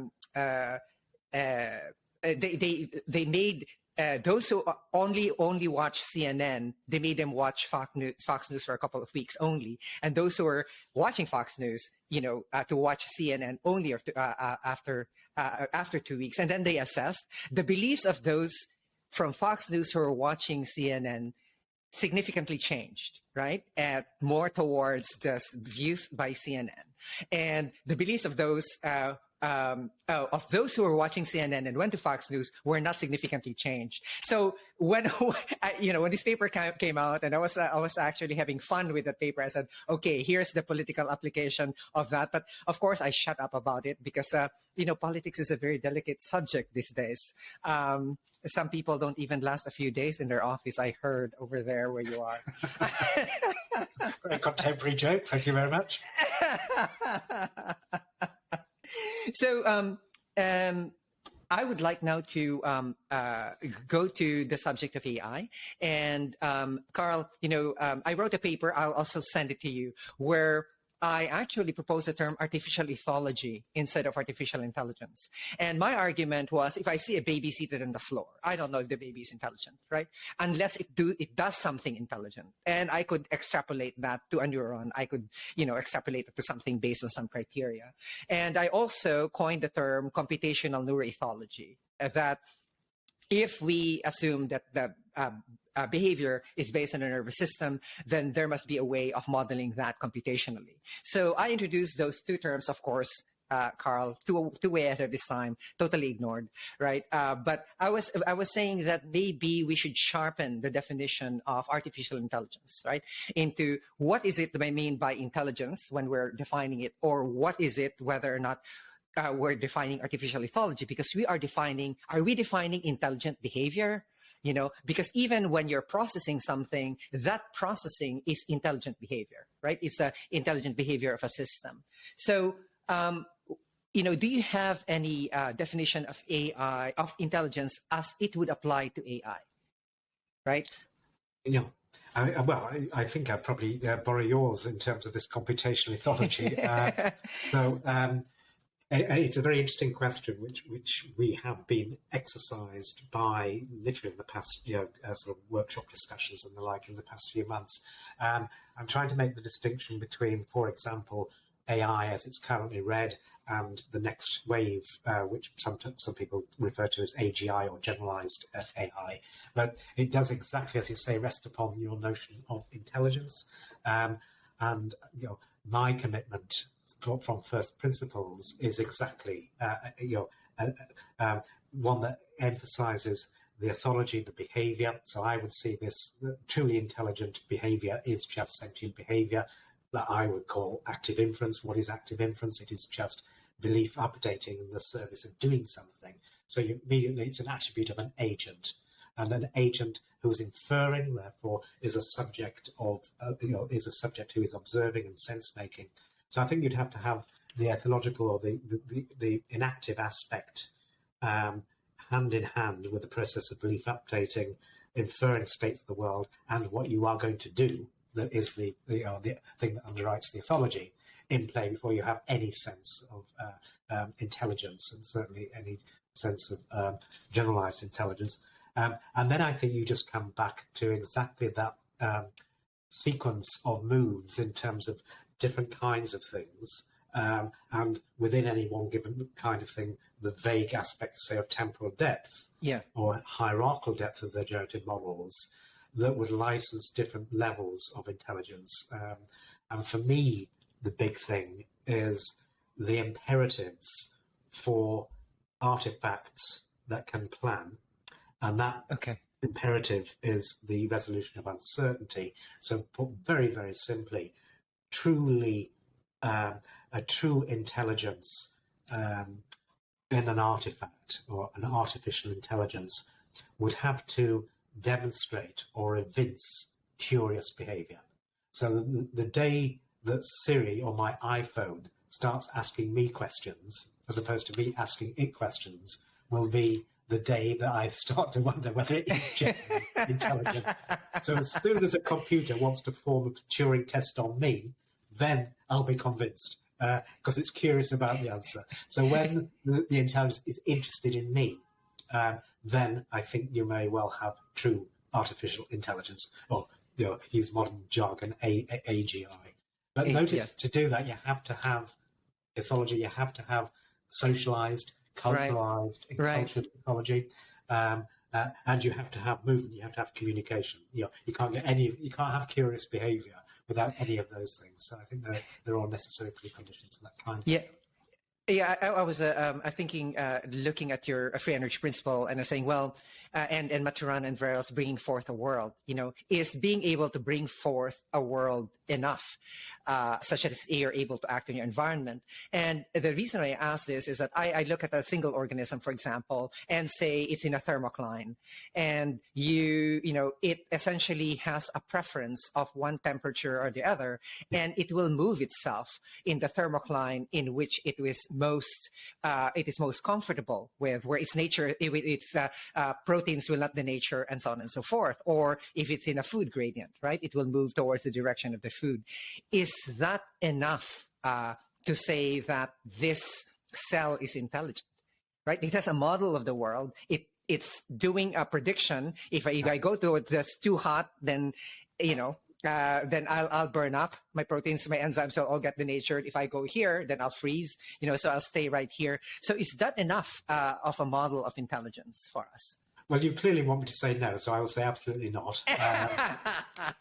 And it comes down to what you just said. I mean, bringing the world forth is bringing it, realizing it as it could be. So that thermostat, that little thing that just finds its equilibrium, doesn't plan. It can't be curious. So I think keyword curious, right? You have to be able to probe, or your term epistemic foraging. You have to be able. Yeah.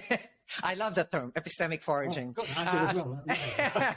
I've been epistemic foraging on your work since 2010 when that article came out in Nature. So I have followed your lectures, and I actually liked your particular comment on, can you just explain to us briefly before we get into, before I ask you about, the thousand brains theory, what is embodied cognition? It could be read. I'm sure you know what the answer is.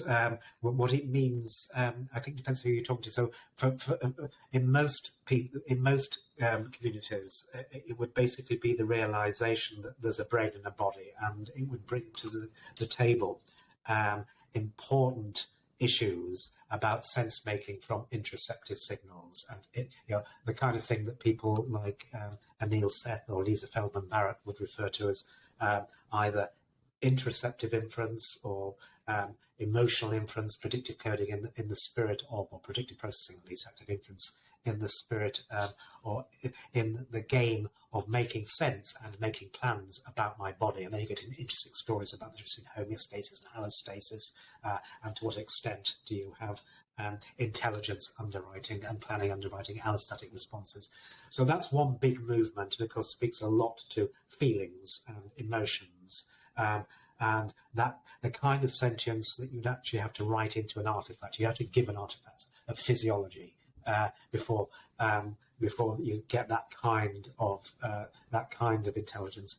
The other reading of embodiment is basically by its association with inactivism, and of course, as soon as you mention that, you have to acknowledge the position of radical inactivism, so anti-representationalism. So that's another reading of it.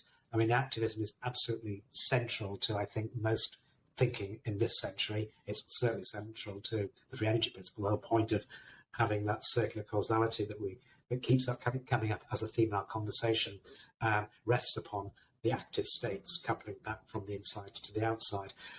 But the free energy principle and active inference is not a comfortable bedfellow of radical inactivism. So it depends. Yes. Which kind of embodiment did you have in mind? Because the examples in radical inactivism is very, very, when you look at them, you see these robots that are very, very much attuned to their environment, and they are just simply falling downhill. Right? Yes. You see the video, they're just simply falling downhill, but it looks like they are actively falling downhill, right? They're doing it very gracefully. And I said, well, this reminds me of a slinky, going down the stairs, and it's not sentient, it's not intelligent. It's just something that's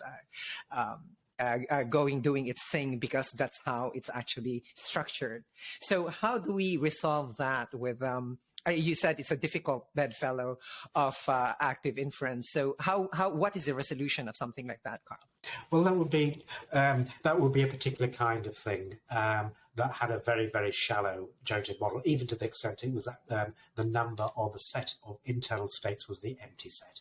So it's perfectly possible to have just a Markov blanket and nothing inside, and you can still have all the maths and the reading of a non-equilibrium state of the kind you get with a slinky, provided that somebody's put it back on top of the stairs every so often. That is a non-equilibrium steady state that has active and sensory states and external states. So this would be another limiting case, not dissimilar to the limiting case where the active states are empty, but in this instance, there are no internal states. Yes. So it's just a very, very shallow, to the extent it has absolutely zero depth system when read as if it had a generative model. So I don't think there's anything mysterious about. You can certainly get a representationalist self-organization that would keep people in radical inactivity happy, but that's not the kind of behavior. They could never show the kind of behavior we were just talking about that evinces curiosity, for example. You never expect the slinky to show an interest in its world or go to discos or go bungee jumping just to see what it's like. Yeah, well, one of the things that I used to teach my doctoral students in biomedical engineering, for example, is to separate content versus process, right? This is the content of what you want to do. This is the process by which it's done. And when I'm looking at this, and that's why I love the dynamic causal modeling, is because you have to match, it's like a model fitting thing where you have to generate models and you have to fit the model according to what's happening, and you're doing this all in real time, which is really a fantastic way of doing things. Unfortunately, the tool was not yet available to us before. Now, in terms of an organism is exquisitely adapted to its environment, right? So does it really matter? Because the intelligence is actually shown, by context. When the context is there, the behavior appears, right? Kind of like an alcoholic. When the alcohol is there, the alcoholism begins. But, when the context is that, so how important really are, like, for example, the thing that came to my mind earlier when we were discussing about Bayesian priors was the snake ickiness. We all have an ickiness towards snake that is wired in there by evolution. So does it really matter whether or not that kind of a curiosity is necessary, right? For the expression of the free energy principle, or is it not? And that's the kind of thinking that I'm applying to this. Right, that's a very interesting question, and I think an excellent way to think about it. I think the simple answer is yes, it's absolutely necessary to explain curious behaviour. So I think it is, first of all, you have to say, because the brain, or the internal organ of sentience, will always be behind a Markov blanket, unless you can breach that blanket with electrodes or peer inside with a brain scanner. You'll never know what's going on in there. So we'll never know.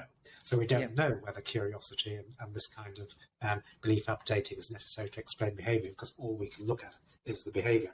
However, there will be certain kinds of behavior that are can only be explained in terms of imperatives that depend upon your beliefs. So it is not the case that you can describe good behavior in terms of state action policies, as people in reinforcement learning try to do, or behaviorism try to do, because what I do next depends upon what I believe.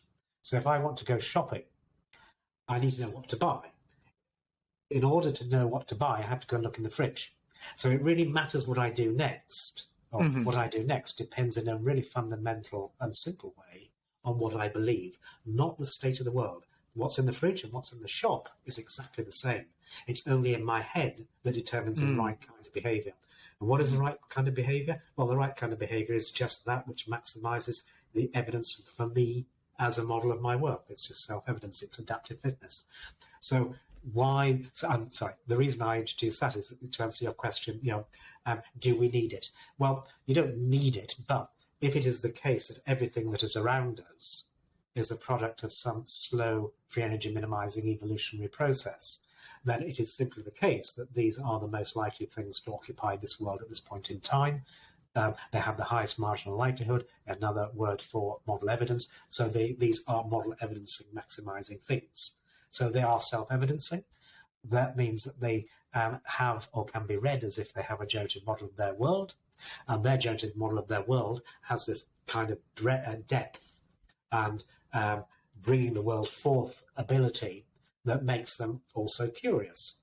And you may ask, why? Well, I would imagine the answer is that their world is actually comprised of other very deep world bringing forth artifacts that they have to model. So put simply, I need that kind of generative model because you're there, and my family and my brothers and sisters and my conspecifics that make my world in a sort of, in an Andy Clark sense or in a niche construction sense, with intentions. And what are intentions? Well, they are the realization, they are the things that underwrite the consequences of my action in the future. So my whole universe that I'm trying to model and explain beneath my Markov blanket is actually generating sensations that can only be explained by other things that are curious and plan and are sentient. So it's quite natural that my generative model will try and explain the world in terms of sentient, curious things that have consciousness. And at some point, I might even realize, well, perhaps I'm one of these things. Oh, I might be self-conscious. So I think and it's then your boundary between someone and someone who looks, acts, and speaks to you the same way might be like you. Yes. Well, yeah. I mean, that's theory of mind, isn't it? I mean, right. Exactly, So you're right at the theory of mind right there, and so it builds upon there. So because I just wanted to emphasize to the people listening to us that curiosity or epistemic foraging is really essential to update, right? To update your generative model, and so you could have several of these models to choose from. I like it in your lecture where you have the Plato's cave as having shadows on the wall, and the shadow happens to look like a wolf, but when you take a look at it and you take a look at the model, it will say wolf, but when you needs an adjustment because it's a shadow of a cat that's turned around. That's actually pretty cool. If you don't mind, I'm going to borrow that to explain the concept of how our generative models are updated, right? And so Karl, have you heard of Jeff Hawkins? And he was what do you think of his 1,000 brains theory? And there are 150,000 columns, each with place cells and grid cells, and which produces a fractal model of everything. And then they communicate and vote of which is the most probable. Outcome prediction, right? But it totally excises the role of the limbic system and feelings in it. And he said, well, it's okay. We're just talking about the cortex here, and we're talking about cortical intelligence and so on. He was very clear with that. And I think many of the things that were used to criticize him was that he basically excised the limbic system. And I said, well, you don't really, and here we are at this important question. It's like in artificial intelligence, there is a biomimetic type of doing AI, and do we need to model everything, including the limbic system, or is a cortical system enough for us to proceed with AGI, for example? Right. So there are loads of really important issues and questions in that what sounded like a single question, but what? Okay, don't let me forget to talk about attention. Yes. And but let me just start by just answering the question. What do I think of Jeff's work and the 1,000 Brains? It's very, very close in spirit to the way that we have and I have personally been thinking. So I got a lot of sympathy and time for that kind of construct. I do certainly acknowledge that by design it speaks to a particular kind of architecture and belief updating. That would be apt explanation for, say, cortical hierarchical processing. But within that sort of qualification, I think it has some really veridical and important elements. And just to say that, my journey in theoretical and computational neuroscience started about the same time as Jeff's. And in fact, I was one of his guests in one of the very early workshops on predictive I coding. programmed one of his Palm Pilots. I was running a company before, and I programmed one of his Palm Pilots because the secretary was so tired of walking the guests through very long corridors. I programmed the Palm Pilot to go to each room, just punch in the hole, and it would have it has wheels, and it would go to the room that you punched in, and it had this little flag that was there, and it would just march you through, and then return to the secretary. But please go ahead. That was my work with. He didn't know that, of course, but that was my work. The work that I did with Jeff's Palm Pilot. Ah, right. He I don't know whether he sponsors it or not, but he certainly had a great affection for the California Museum of Computing, and he was clearly very pleased when we went past the Palm Pilot. we had a sort of conference, a wonderful event, a conference dinner in the foyer of the Central Museum, which is a brilliant place to go. But in those days, he was interested in, as you refer to, this sort of the biomimetic imperatives for artificial intelligence, and it's got together the good and great in those days in terms of sparse coding and predictive coding and the like, and then subsequently worked with Diane George on hidden temporal models, which bring again both the notion of deep generative models, but with separation of temporal scales in them that have this aspect to have this ability to plan. I think the Thousand Brains stuff, there's more recent stuff, speaks now, I think, to something you've been referring to, or we have been talking about quite a lot, which is the notion of being able to have multiple models from which to select. So this would be a beautiful instance of Bayesian model selection as natural selection online in the brain, possibly very much in the spirit of neural Darwinism, perhaps in a slightly faster timescale. Yes. And as a data analyst and expert in complex systems, or the modelling of, that notion of Bayesian model selection is absolutely crucial in terms of self-evidencing or data, making sense of data in the right way. So I have a lot of sympathy with that. I see that sort of recapitulation, that scale-free recapitulation of message passing schemes and inference architectures, computational architectures, for example, canonical microcircuits as they might implement predictive coding, very much in that style. So I got a lot of sympathy for, a lot of respect and sympathy for his position on both his explanation for how the brain works, but also visions for how artificial intelligence should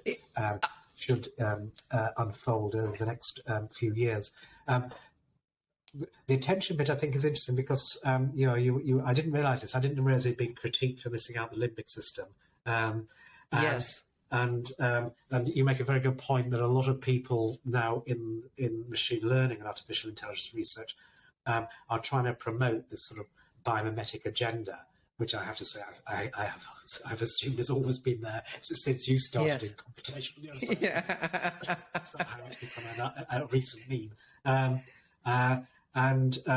What is that meme realised in any current developments? I would actually argue that it already is.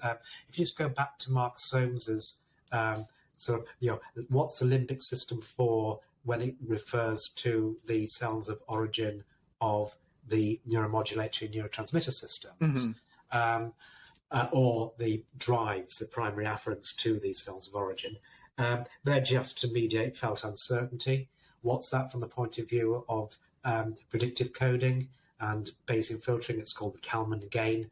Kalman gain, yeah. It is the precision we've been talking about when I was talking about the precision of prior versus sensory beliefs.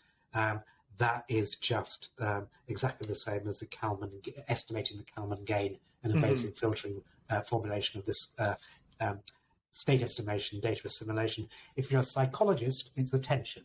It's just greasing the right pathways, affording the right weight or boost to this kind of news versus that kind of news. So it's all the same thing.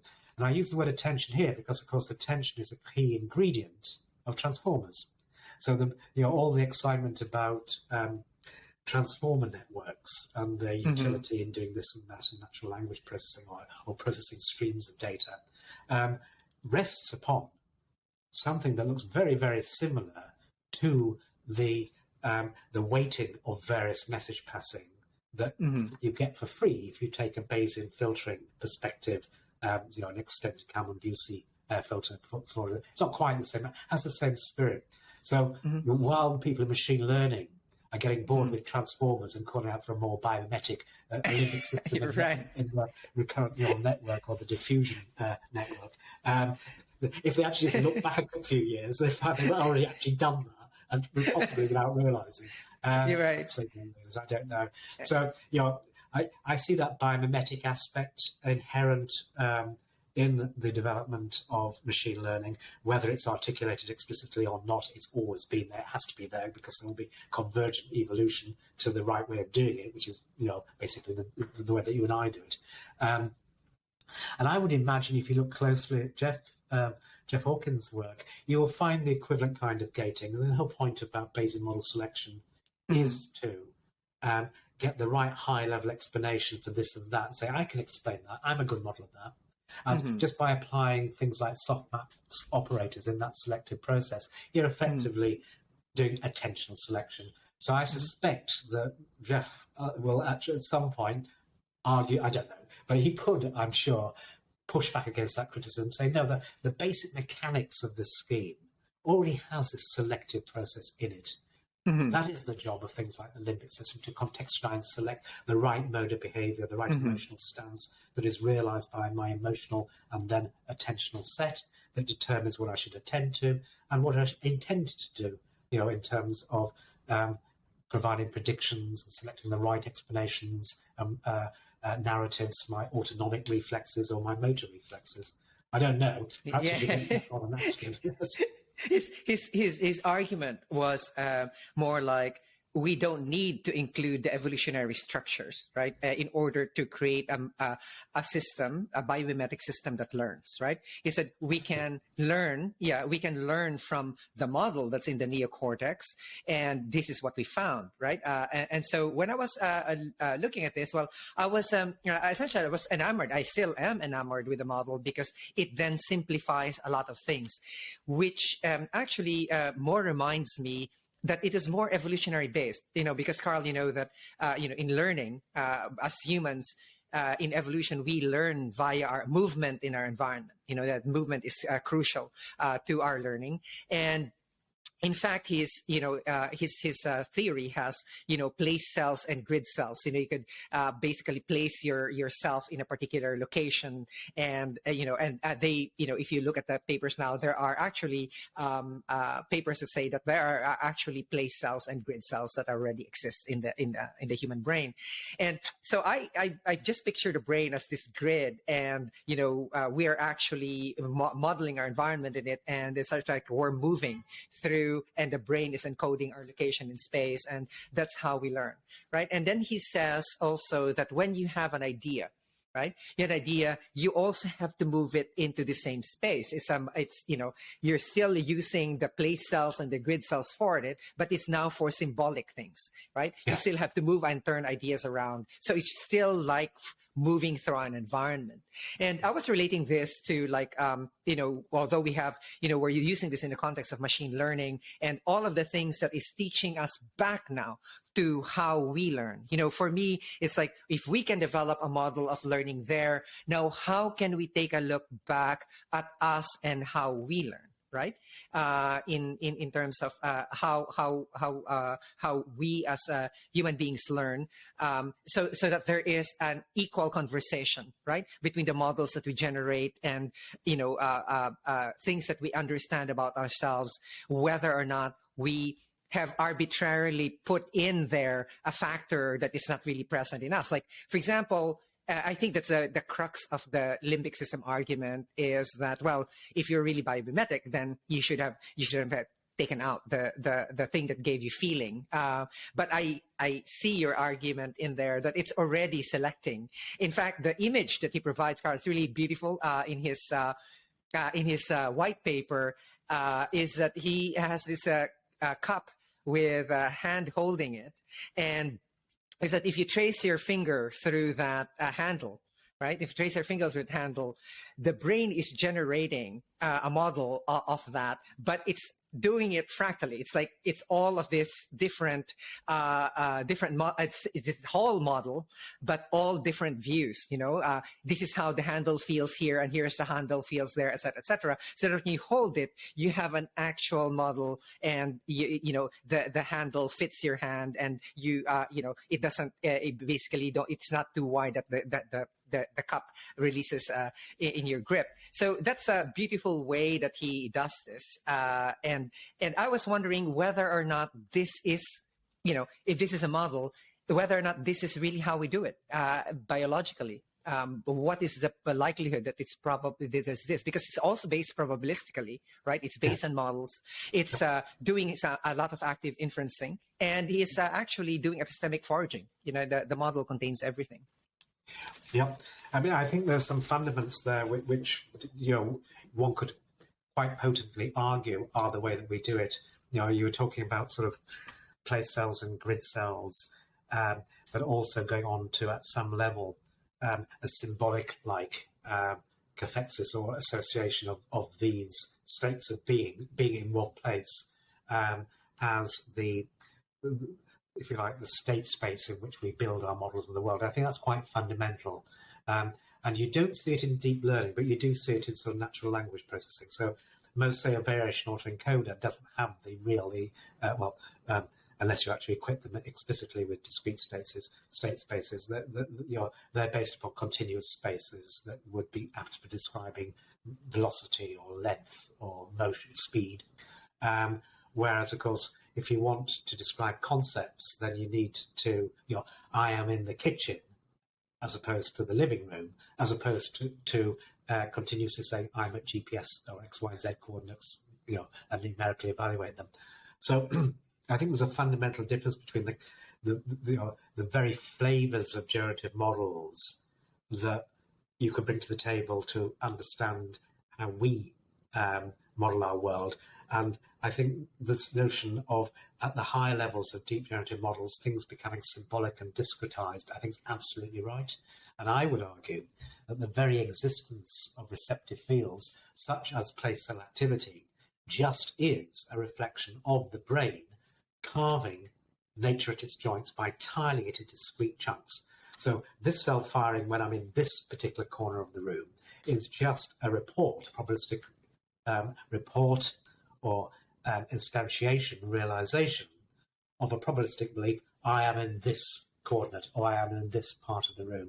So the very existence of receptive fields basically tile a continuous perceptual space, for example, into, or carve it into, a number of discrete places, chunks. So you can look at the fundamental, simple neurobiology, Hubel and Wiesel sort of level insight and fundamental observation, and say immediately just the existence of receptive fields, let alone grid cells, tells you that the brain represents a world in a particular way. And I think that carving nature at its joints and the discrete state space representation is probably the way that we do it. And of course, you would have to do it like that if you want to talk about language and concepts and me versus you. Yeah, you can't write that down in X, Y, Z. It's me or me. Right. And that tells you a lot about the message passing, and which is another reason I would look to the architectures of the kind that Jeff was talking about. The architectures which we use would be partially observed Markov decision processes or hidden Markov models with control, with action in them. So the thing about these models is that they do commit to a discretization, a carving of state spaces, that the world is in this state or it's in that state. And I think that's the kind of model that has to be apt for describing the way that we think and certainly the way that we communicate. There is something that confuses me about this model, and I have always been as a neural net neurocomputing guy back when we were called connectionist systems people. That it's a hierarchical system. It's sparsely coded. It has recurrent systems, reentrant systems, and things that you sort of like keep to heart when you are doing all of these mathematical models about or computational models of the brain. And he says the Thousand Brains theory of intelligence is very different than current neural networks. Most neural networks are based on the long-standing view that neocortex receives input from a sensory organ and processes it in a series of hierarchical steps. Sensory input ascends from region to region, and at each level, cells respond to larger and larger areas and more complex features of the sensory array. It's commonly assumed that complete objects can only be recognized at a high enough level in the hierarchy where cells can take in the entire sensory array. In Thousand Brains theory of intelligence, each column creates complete models of its world based on what it can sense and its associated sensor moves. Columns combine sensory input with a grid cell-derived location and integrate those sensory features at locations over movements. Long-range connections in the cortex allow columns to work together to quickly identify objects. So what I'm confused with is, on the one hand, there's the hierarchical architecture, but on the other hand here, he says, well, it's different because it's not hierarchical. Yeah. So, I mean, the equivalent kind of structure you would get in sort of the world of Markov decision processes, or partially observed Markov decision processes, as state space models that would look a bit similar, would be a distinction between the hierarchical depth and the breadth and the mean field approximations that are implicit in a variational treatment. So I don't think Jeff would articulate it like this, but I think that there's a sort of broader point here which speaks to your confusion and question, which is it's not just about the hierarchical depth of a generative model. It certainly is important, I think, to have hierarchical depth that comes along with the separation of temporal scales if you want to understand narratives and language and plans. And I would just point to things like hierarchical Dirichlet models, for example, in natural language processing as a good example of a discrete state space model that has a hierarchical depth. But what you're talking about in terms of, and what Jeff was referring to in terms of sort of objects in place, objects that have a location attribute, you're talking about the breadth of the model. You're talking about the factorization. So my favorite example is what and where in the human brain. You're on a simple minded analysis that you don't know where something is knowing what it is and vice versa. There's a certain conditional independence that induces a Markov blanket that allows you to apply a mean field factorization to separate what and where representations. And that has a really important coarse graining and dimension reduction aspect, because instead of now encoding or representing the probability, say, it could be 8 different things in 8 different locations requiring 64 degrees of freedom to represent or infer that. I now, because I know I can carve nature in this particular way into what and where factors, simply take 8 plus 8, 16 degrees of freedom, compose them, and allow these to interact to predict exactly what I would see if this thing, this kind of thing, was at this location. From Jeff's point of view, what would that look if you now inverted this flat but now broad generative model? Well, what you would see is different representations focusing on different attributes, all trying to explain in tandem because of the interaction. So what you think matters to me, even though we're conditionally independent, even though what and where are independent. When I condition upon a particular stimulus, to know where it is, I have to have a good idea of what it is, and that's what you're predicting. So there's an interesting sort of competition, a shared competition across this very broad. I say it's not quite what Jeff has in mind when he talks about 1,000 replicating 1,000 things, but I think he's caught the spirit of having a very broad and with great latitude, accommodating all the things you might need to explain or generate this particular stimulus from different perspectives at this hierarchical level of abstraction, and then let these explanations compete with each other. So that that's what I like about that particular architecture. I still think you have to put hierarchical depth in, and then you have a heterogeneity. Okay. Yeah. For me, one of the beauties of the model is that I could consider each cortical column as an automaton, and you can give it a series of inputs and outputs in its position in space, etc. And I would love to just lump them all together and see what happens. automats, right? You just have to program one automaton, just lump them together, and then let them wire by themselves.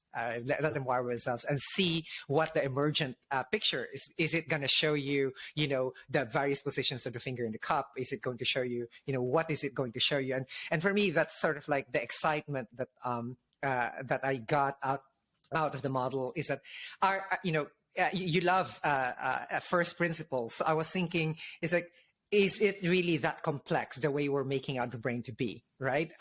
Can we have these little slices or little units that can be what I call fractalized, that the brain repeats over and over, and actually in putting it together exhibit complex adaptive properties that then allow it to function?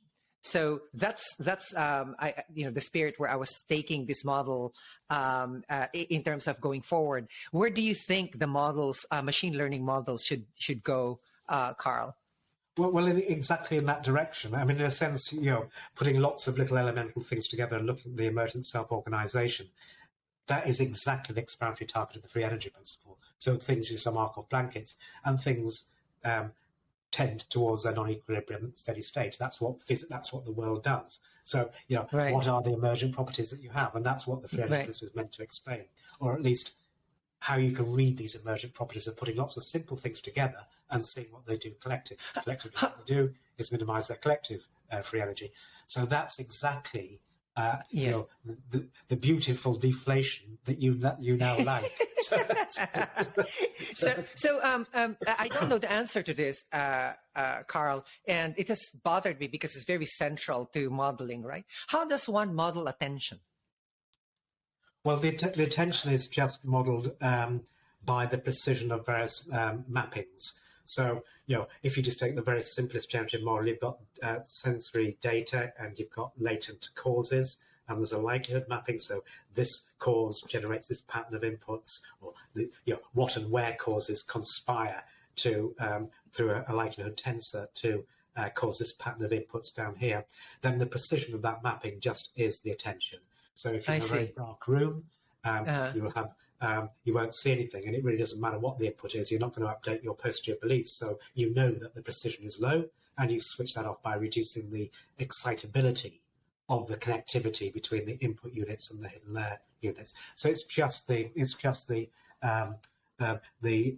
negentropy of, in this instance, a likelihood mapping. I see. That would be as simple as that. But you brought up a really interesting point before.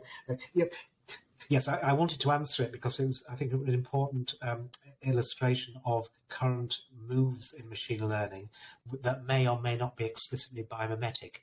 And that's, you were saying, that let's just take one simple principle, the principle that things comply to. They try to minimize their free energy. I'm not talking about variational free energy. I'm talking about any kind of free energy. Just that scores the distance between what I am now and what I will be at t equals infinity. That's all the free energy does. It's just a chaos divergence between the state now and the state when I reach my attracting set. And if things have this property that they can be scored by the free energy, then just these things that exist as time goes on will look as if they're minimizing free energy. And I put them all together. If that basic principle applies, what kind of machine learning architecture should I be looking at? And you end up with exactly what you described. You have a local energy-based rule that applies in a self-similar way in a self-similar hierarchy, a heterarchy. And I would actually add on top of that with a separation of temporal scales in a self-similar way as well. So that, what you've just described, is, I think, where machine learning will go. And you could actually argue it's already starting to move. So now people are talking a lot about energy-based, local energy-based optimization schemes, getting bored with that propagation. I mean, just to note that, I think the truism you identified at the beginning of our conversation, that, what people are doing now is exactly what you were doing in the 1980s. I think that is so true. It's literally just back propagation of errors. Right. But there is a move where the famous backprop. Yeah. Go ahead. But that's now being slightly replaced and subverted by a move towards predictive coding, where predictive coding is read now as a local energy-based optimization, where you don't have to broadcast back-propagate the prediction errors over multiple edges. You can actually do it all locally, and that inherits it. Currently, it's being sold as a version of predictive coding as seen through the lens of a neurobiologist. I'm not sure that's quite fair. It's in fact basically a Kalman filter is what they're actually talking about. At the moment, that's the big thing in my little world of machine learning people. It's basically the next thing after backpropagation. It is exactly what you're talking about. It is a local energy-based scheme that plays out on an ensemble of sparsely coupled replicated units that you can plug and play in terms of whether they're input units or other kinds of constraints. You can make it do recognition, you can make it do learning, you can make it do auto-encoding, you can make it do supervised learning, unsupervised learning, just by sort of labeling various inputs and outputs. But the underlying architecture is just what you describe. It's just a little grid of self-organizing units that all do physics. They all minimize their Yes. Karl, I would like to circle back now on our topics and ask now for one question in each. And the first one I actually would like to ask is, where do we think we need to evolve our tools in neuroimaging? And I have an interesting story on this one, and you will like this. I was being asked before, there was in the beginning of MRI, and I was still teaching MRI physics and all that kind of stuff, and sort of like getting this, what's a doctor like you teaching all of this maths? Kind of attitude. But, they were asking, well, when the patient is breathing, right, the image gets very fuzzy, right? I was that early in MRI development. The patient's breathing, the patient is, the image is very fuzzy. So, I went around the world really looking for a way to stabilize the skull. I even have a mask. I went to the Pavlov Institute in Russia, and they had a mask. They had a mask that hardens on your face. They cut out the eyes and they screw your head in so that it doesn't move. And then in Germany, I went and they actually screwed your skull in, right? To stabilize it for stereotactic surgery, right? Yeah. Right? To stereotactic surgery. And I was looking for ways to stabilize the head during imaging, and I wanted to do non-invasive. So I went around looking for solutions, and I finally ended up in a lonely hotel in Japan, and I was, looking at I was in a laundry room, and there was a dryer, and I said, "What is that automatic drying? What does that use?" And I was with an engineer, and said, "Oh, it uses a thing called fuzzy logic." So when I came back to the States, I actually wrote in the code for fuzzy logic such that it accounted for the breathing. Right? When you're breathing, the brain actually, the image actually is stable, even if the patient is inside the gantry. So that the stabilization breathing was actually compensated for by the software, rather than us having to put in all of these things to actually keep the head still. So that was a practical challenge of imaging at my time, and yours, of course, is the challenges of the imaging in your time. You developed the tools for it that are now used all around the world. I would love to see DCM used a lot more, because it is just so. I don't like to use this, but it's normal for me. It's a delicious way of doing things. And where do you think, what other tools do you think we need to develop in terms of us being able to understand not only ourselves in terms of our bodies and its functions and its ways of disease? What's missing in our arsenal right now that the younger ones can probably start thinking about how to think about the problem? I'm going to give you a deflationary answer because the question was more interesting than the answer. Actually pursuing this notion of movement artifacts, breathing and fMRI, but actually turning that problem into actually a potential opportunity, and realizing that if you've got a forward model, a generative model, that can generate many different kinds of data, then the inversion of that dynamic causal model of the time series means you can fuse many different kinds of data. And that starts to get you into the world, which is not yet fully developed, of starting to put together models of neuronal activity with models of spinal cord activity, with models of oculomotor activity, with models of cardiac activity, with models of electromyographic muscle activity, breathing. So to actually go beyond the brain in an embodied context, starting now to be able to leverage and assimilate all the data that we'd normally use for artifact removal, but now actually ask questions about, well, does my heart, when my heart races and I have a dynamic causal model with connections from the brain to the cardiac nervous system and the all the neuromuscular apparatus that entails, and connections back, can I now start to talk about the reciprocal coupling, how the heart informs the brain and how the brain controls the heart, and to actually get at a truly embodied neurology, a computational neurology that is truly extended and leverages all this data. And think about putting eye movements into a generative model where you've got the visual cortex with neural populations sending signals to the eyes, and you can measure the eyes online. So it's no longer an artifact. It now becomes a really important source of signal.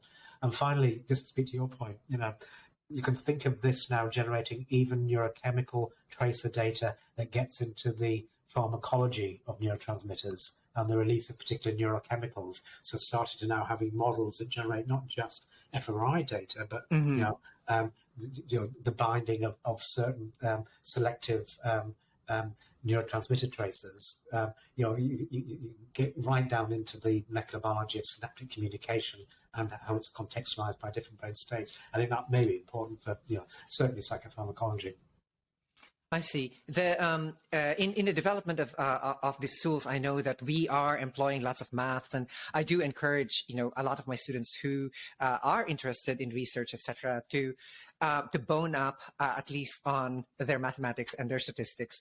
And because I had this really wonderful exchange with Dr. Yamamoto, where because he was the world authority and he started the whole field of medical informatics, I was reading up, my desk was piles full of all the write-ups about medical informatics. And then after 6 months, my desk cleared out and I only had one book in there that said, Introduction to Pre-Calculus. And I remember it's a light blue book. It was there on my desk. My desk was clear of any other books. And he stands by the door jamb of my lab and he says, "That's the first time you ever impressed me with your reading, Chief." It's more like, yes, in order to develop these tools, what I'm in a sense, what I'm trying to get here is the advice that, start from basics and work your way up, because these tools that have been developed have a long history. And each tool that you develop, you're standing into the shoulders of giants, so to speak, the people who are actually there, who did the trenches, or people like me who actually counted worms turning one way or the other as part of my research. The second question is the direction now of where I really would like to focus this now on the substances that we use on the brain. Like, where do we want to bring the future of, for example, all of these studies on free energy principle and consciousness and the brain, and how might they be used to affect clinical conditions? As we said, ketamine is now used for treatment-resistant depression, and psilocybin has now been tried to alleviate or, in fact, totally cure anxieties about death in terminal cancer patients, and a host of other problems. Where should our pharmacology go? We are informed by all of these models, the entropic model of the brain, the free energy principle. So where should our pharmacology go in terms of our research then, in terms of furthering our pharmacological arsenal for these diseases?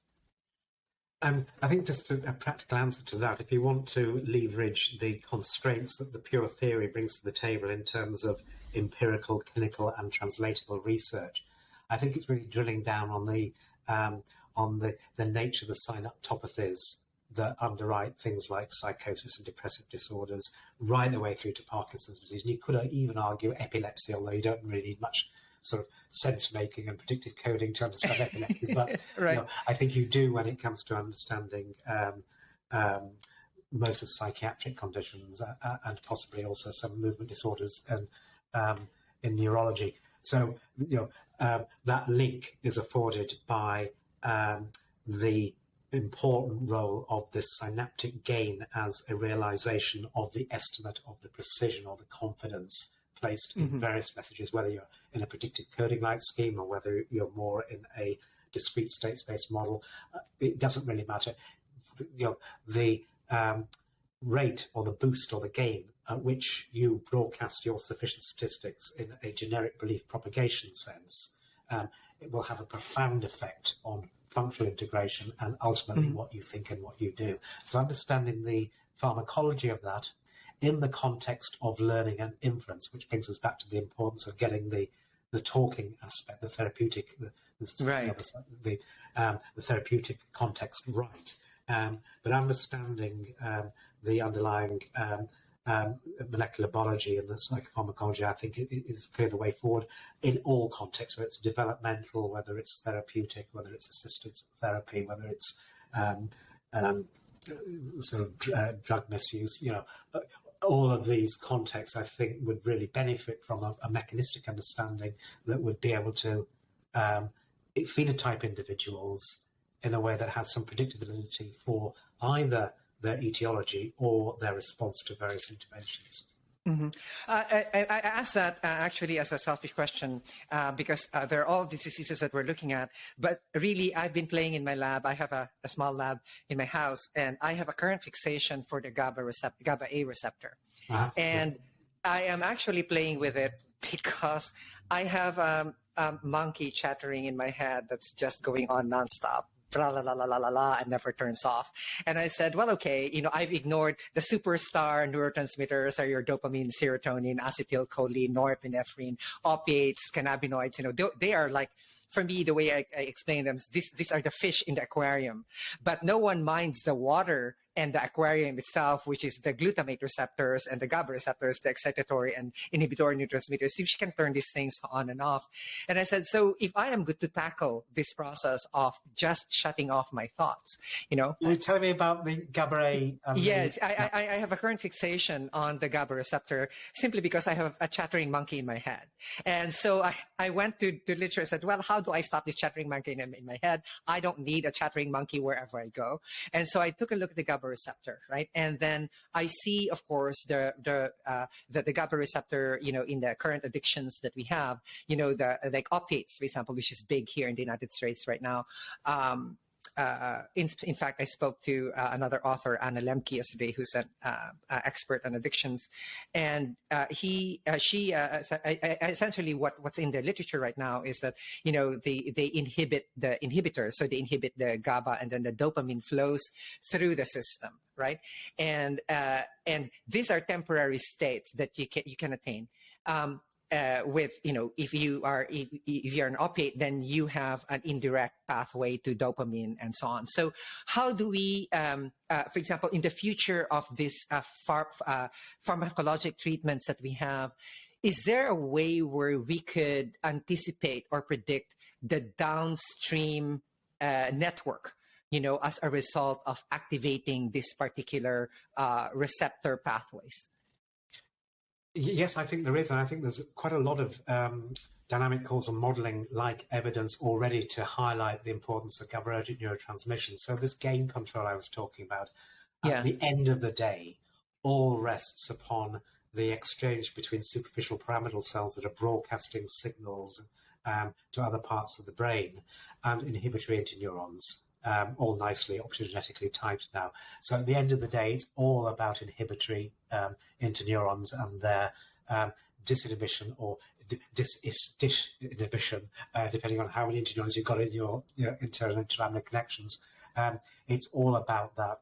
So I think that's the final common pathway. I think it is GABAergic neurotransmission. I think a lot of people do.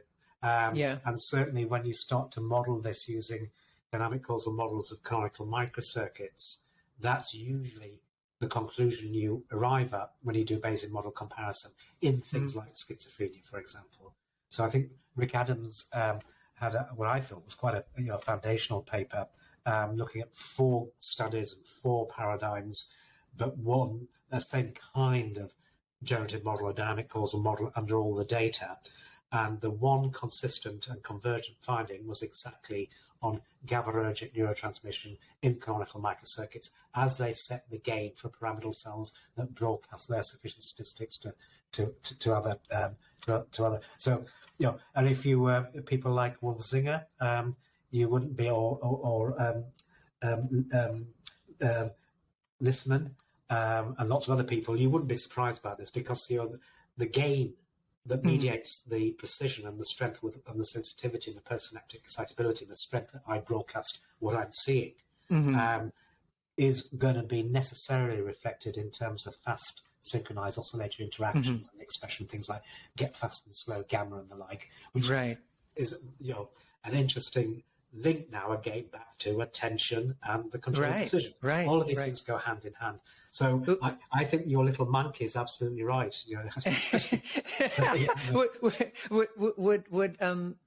Would this play in the development, for example, of a anti-schizophrenia drug that goes together with psychotherapy? What should we be focusing on or looking at?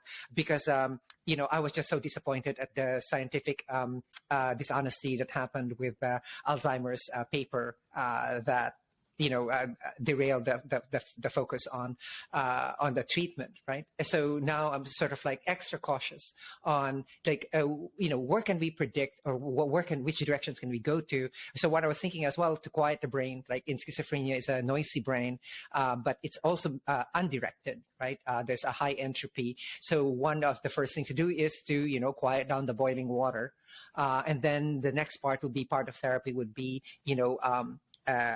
basically wiring those up, perhaps with ketamine or a ketamine-like substance, and they're now using AI to generate more molecules, right, that would work on this. So is this the right direction that should be taking, or or should we look in other areas that have a more direct effect, say a direct effect on the embodied brain? Like, for example, using propranolol for people, to slow down the heart rate of people who are histrionic, and let them do that.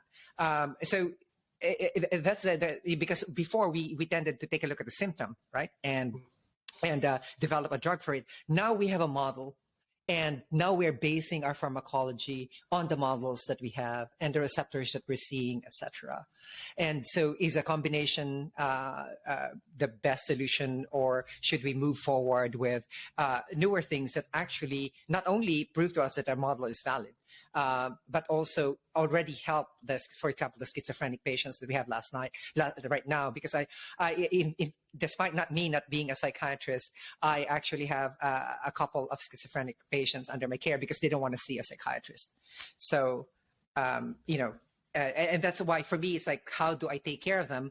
All I know to do is I measure their metabolome, Karl. I created a new clinical specialty called health optimization medicine and practice for non-doctors. Like, health optimization medicine will be the detection and correction of subtle toxicities and borderline deficiencies in the metabolome of the fundamental cell, the basic cell. So I set aside the neuron, for example. I just take a look at, what are the vitamin, mineral, macro nutrient deficiencies that will that actually keeps the cell membrane healthy, the cytoplasm healthy, the nucleus, the mitochondria, and so on. Because there's no doctor that takes care of that. So I thought, why not create a doctor that takes care of the fundamental cell? That way, you take care of the rest of the body, because the rest are special cells that are derived from the fundamental cell, as the work of Michael Levine shows us.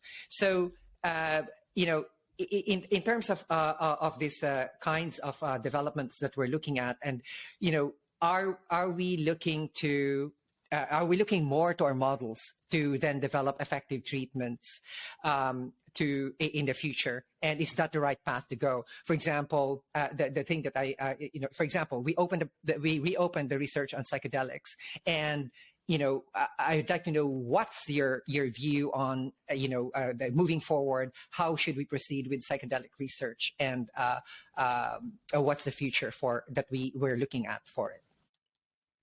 Well, I imagine the long-term future is probably exactly along the lines that you describe, but generalised not just to the metabolome, but all of the neurochemicals that would include the neurotransmitter systems that we've spoken about. Yes.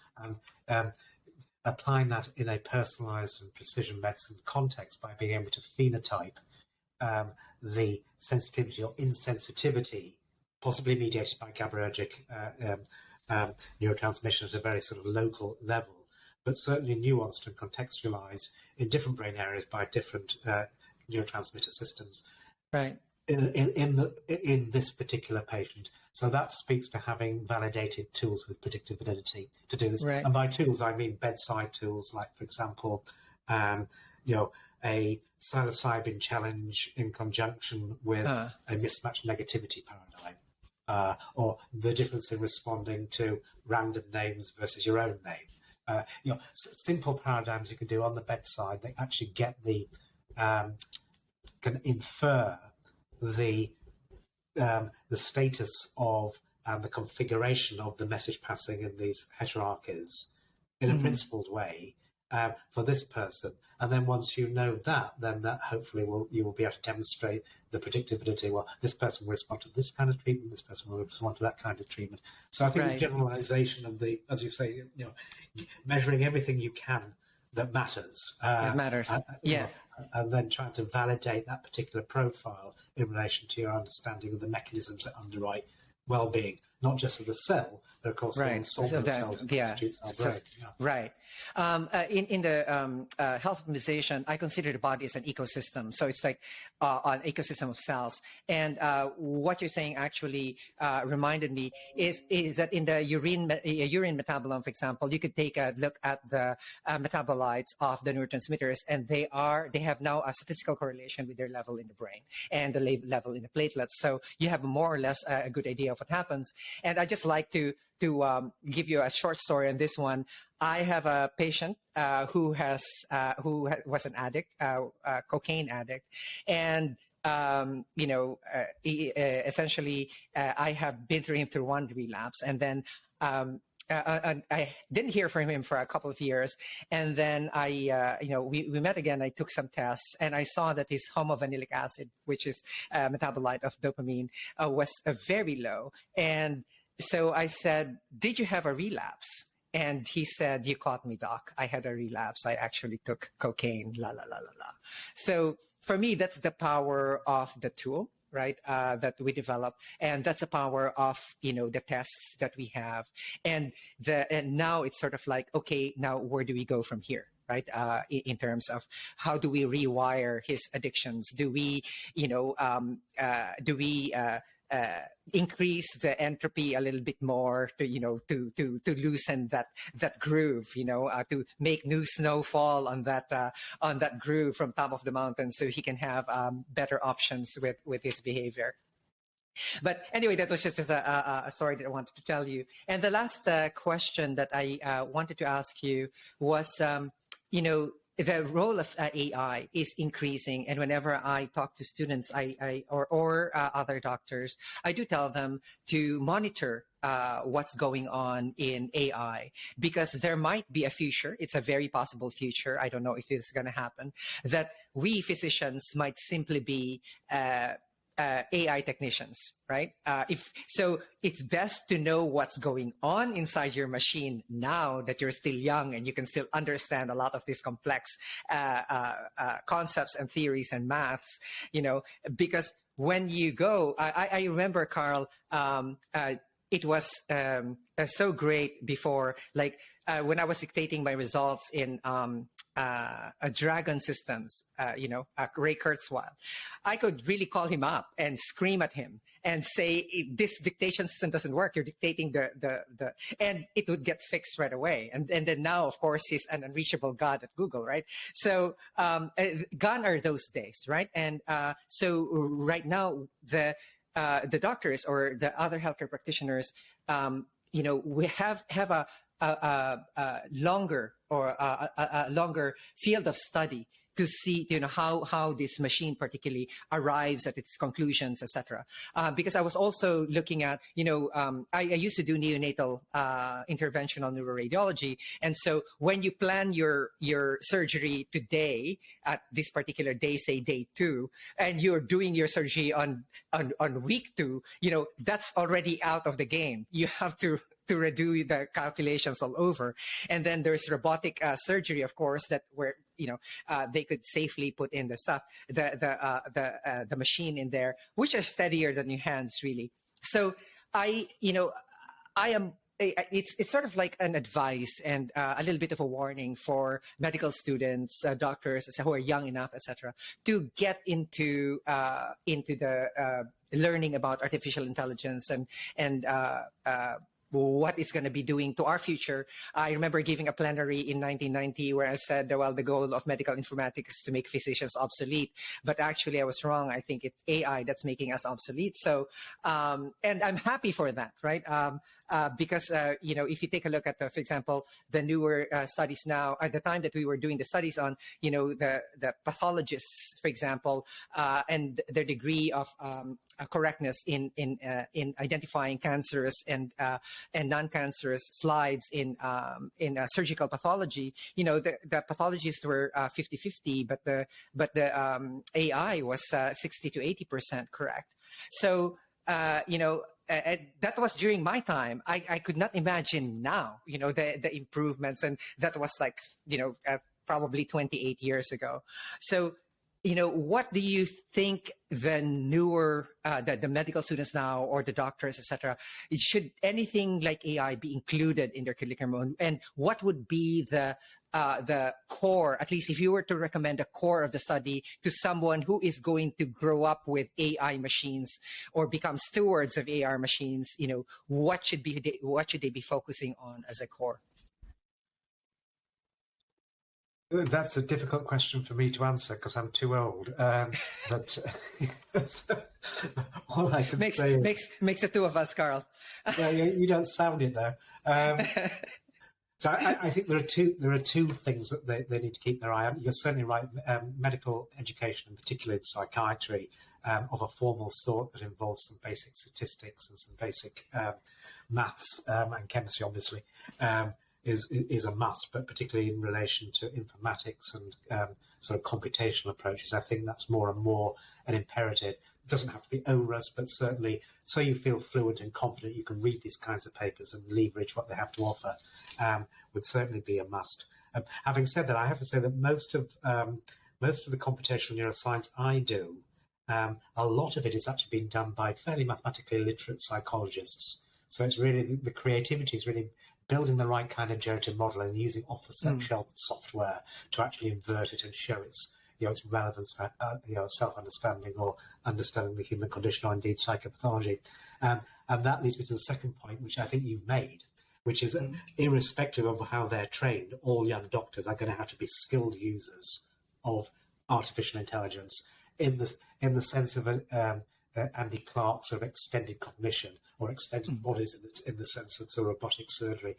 So they will have to drive this machinery, and they will become the skilled drivers and operators of this machinery. And they probably the teaching will be implicit in the doing. And they will become skilled in the same way that our children are skilled at using the internet or typing with their thumbs. Literally motor skill in a way which I am not. With increasing homuncular representation. Absolutely. Yeah.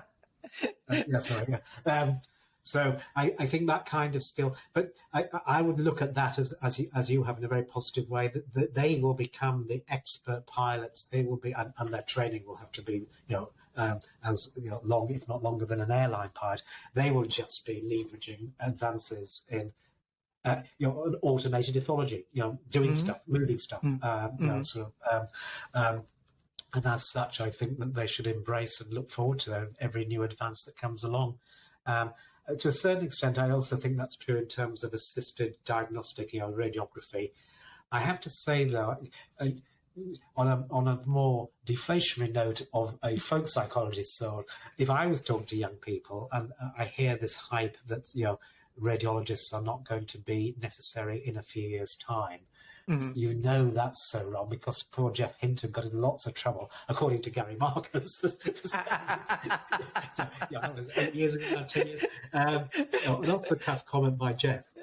Apparently, caused a reduction in the applications to radiology in America to a worrying extent.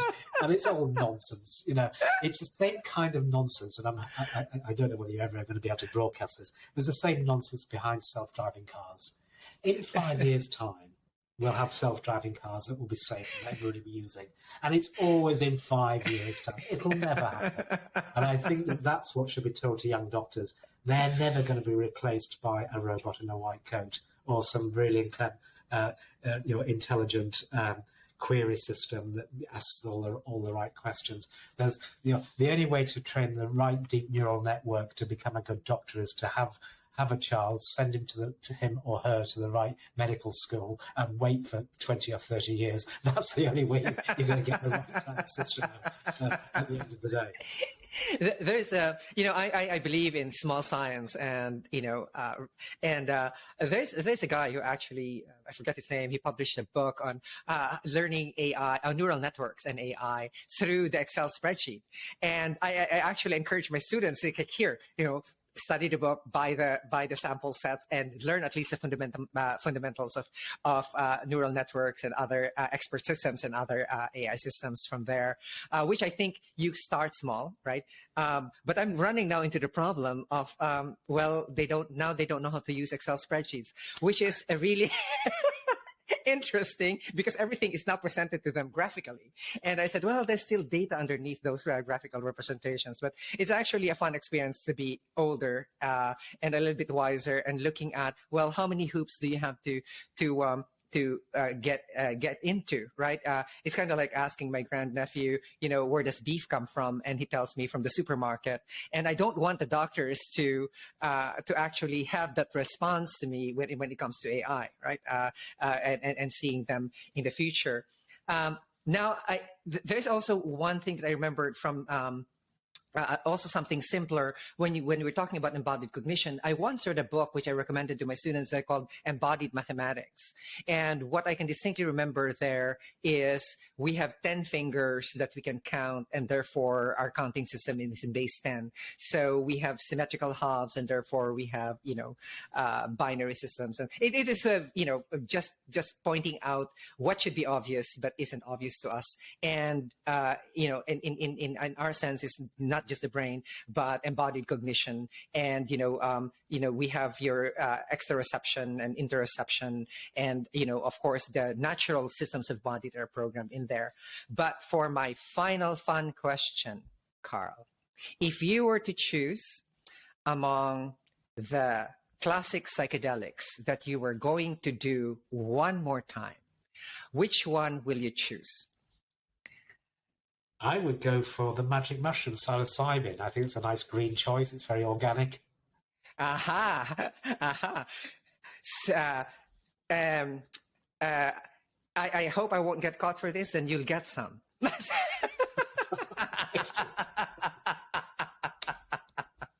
It will relax vision priors, and I actually wonder whether or not, with Jeff Hawkins' model, whether or not taking in psychedelics actually increases the number of your models afterwards. Yes. Right? It's like from your usual models to the creative models, right? Because it's known to increase your creativity and so on. But so it's not LSD. It's psilocybin for you. All right, then we know what to give you for your you're 63 now, right? Yes. 64. No, we know what to give you for the holidays. So I hope that the customs isn't listening to this. So thank you so much, Karl. You have been so gracious with your time, and everyone knows here that you're the expert. I hope that I was able to poke you a little bit with things that we have gone through in the trenches and gone through. What's important in terms of in the service of our patients and in the service of knowing knowledge itself, right? There is knowledge for its own sake, and then there is knowledge that is I have a suspicion that we're both of applied mathematicians than we are of mathematical purists, that we look for a problem and then we put the we basically bring the mathematical tools and say, what mathematics will fit this? So thank you very much for bringing this perspective, this expertise, and I'm glad I was able to stump you a few times in this. One of the most brilliant minds in the world, that will be my claim to fame. I stumped Dr. Friston a few times. Thank you so much. Well, thank you. From one intuitive mathematician to another, I really enjoyed that. Thank you very much. This has been another episode of the Smarter Not Harder podcast. Smarter Not Harder is a major donor to Health Optimization Medicine and Practice Association, the educational nonprofit organization that teaches physicians and non-physician healthcare practitioners the standard of care in health, not the standard of care in disease. So can you help us by donating a bit of your time to spread the word? Head over to Apple Podcasts, Spotify, or wherever you listen to your shows and leave us a 5-star review. And while you're at it, please go to YouTube and click subscribe. Thank you for tuning in to Smarter Not Harder podcast, your home for 1 cent solutions to $64,000 questions.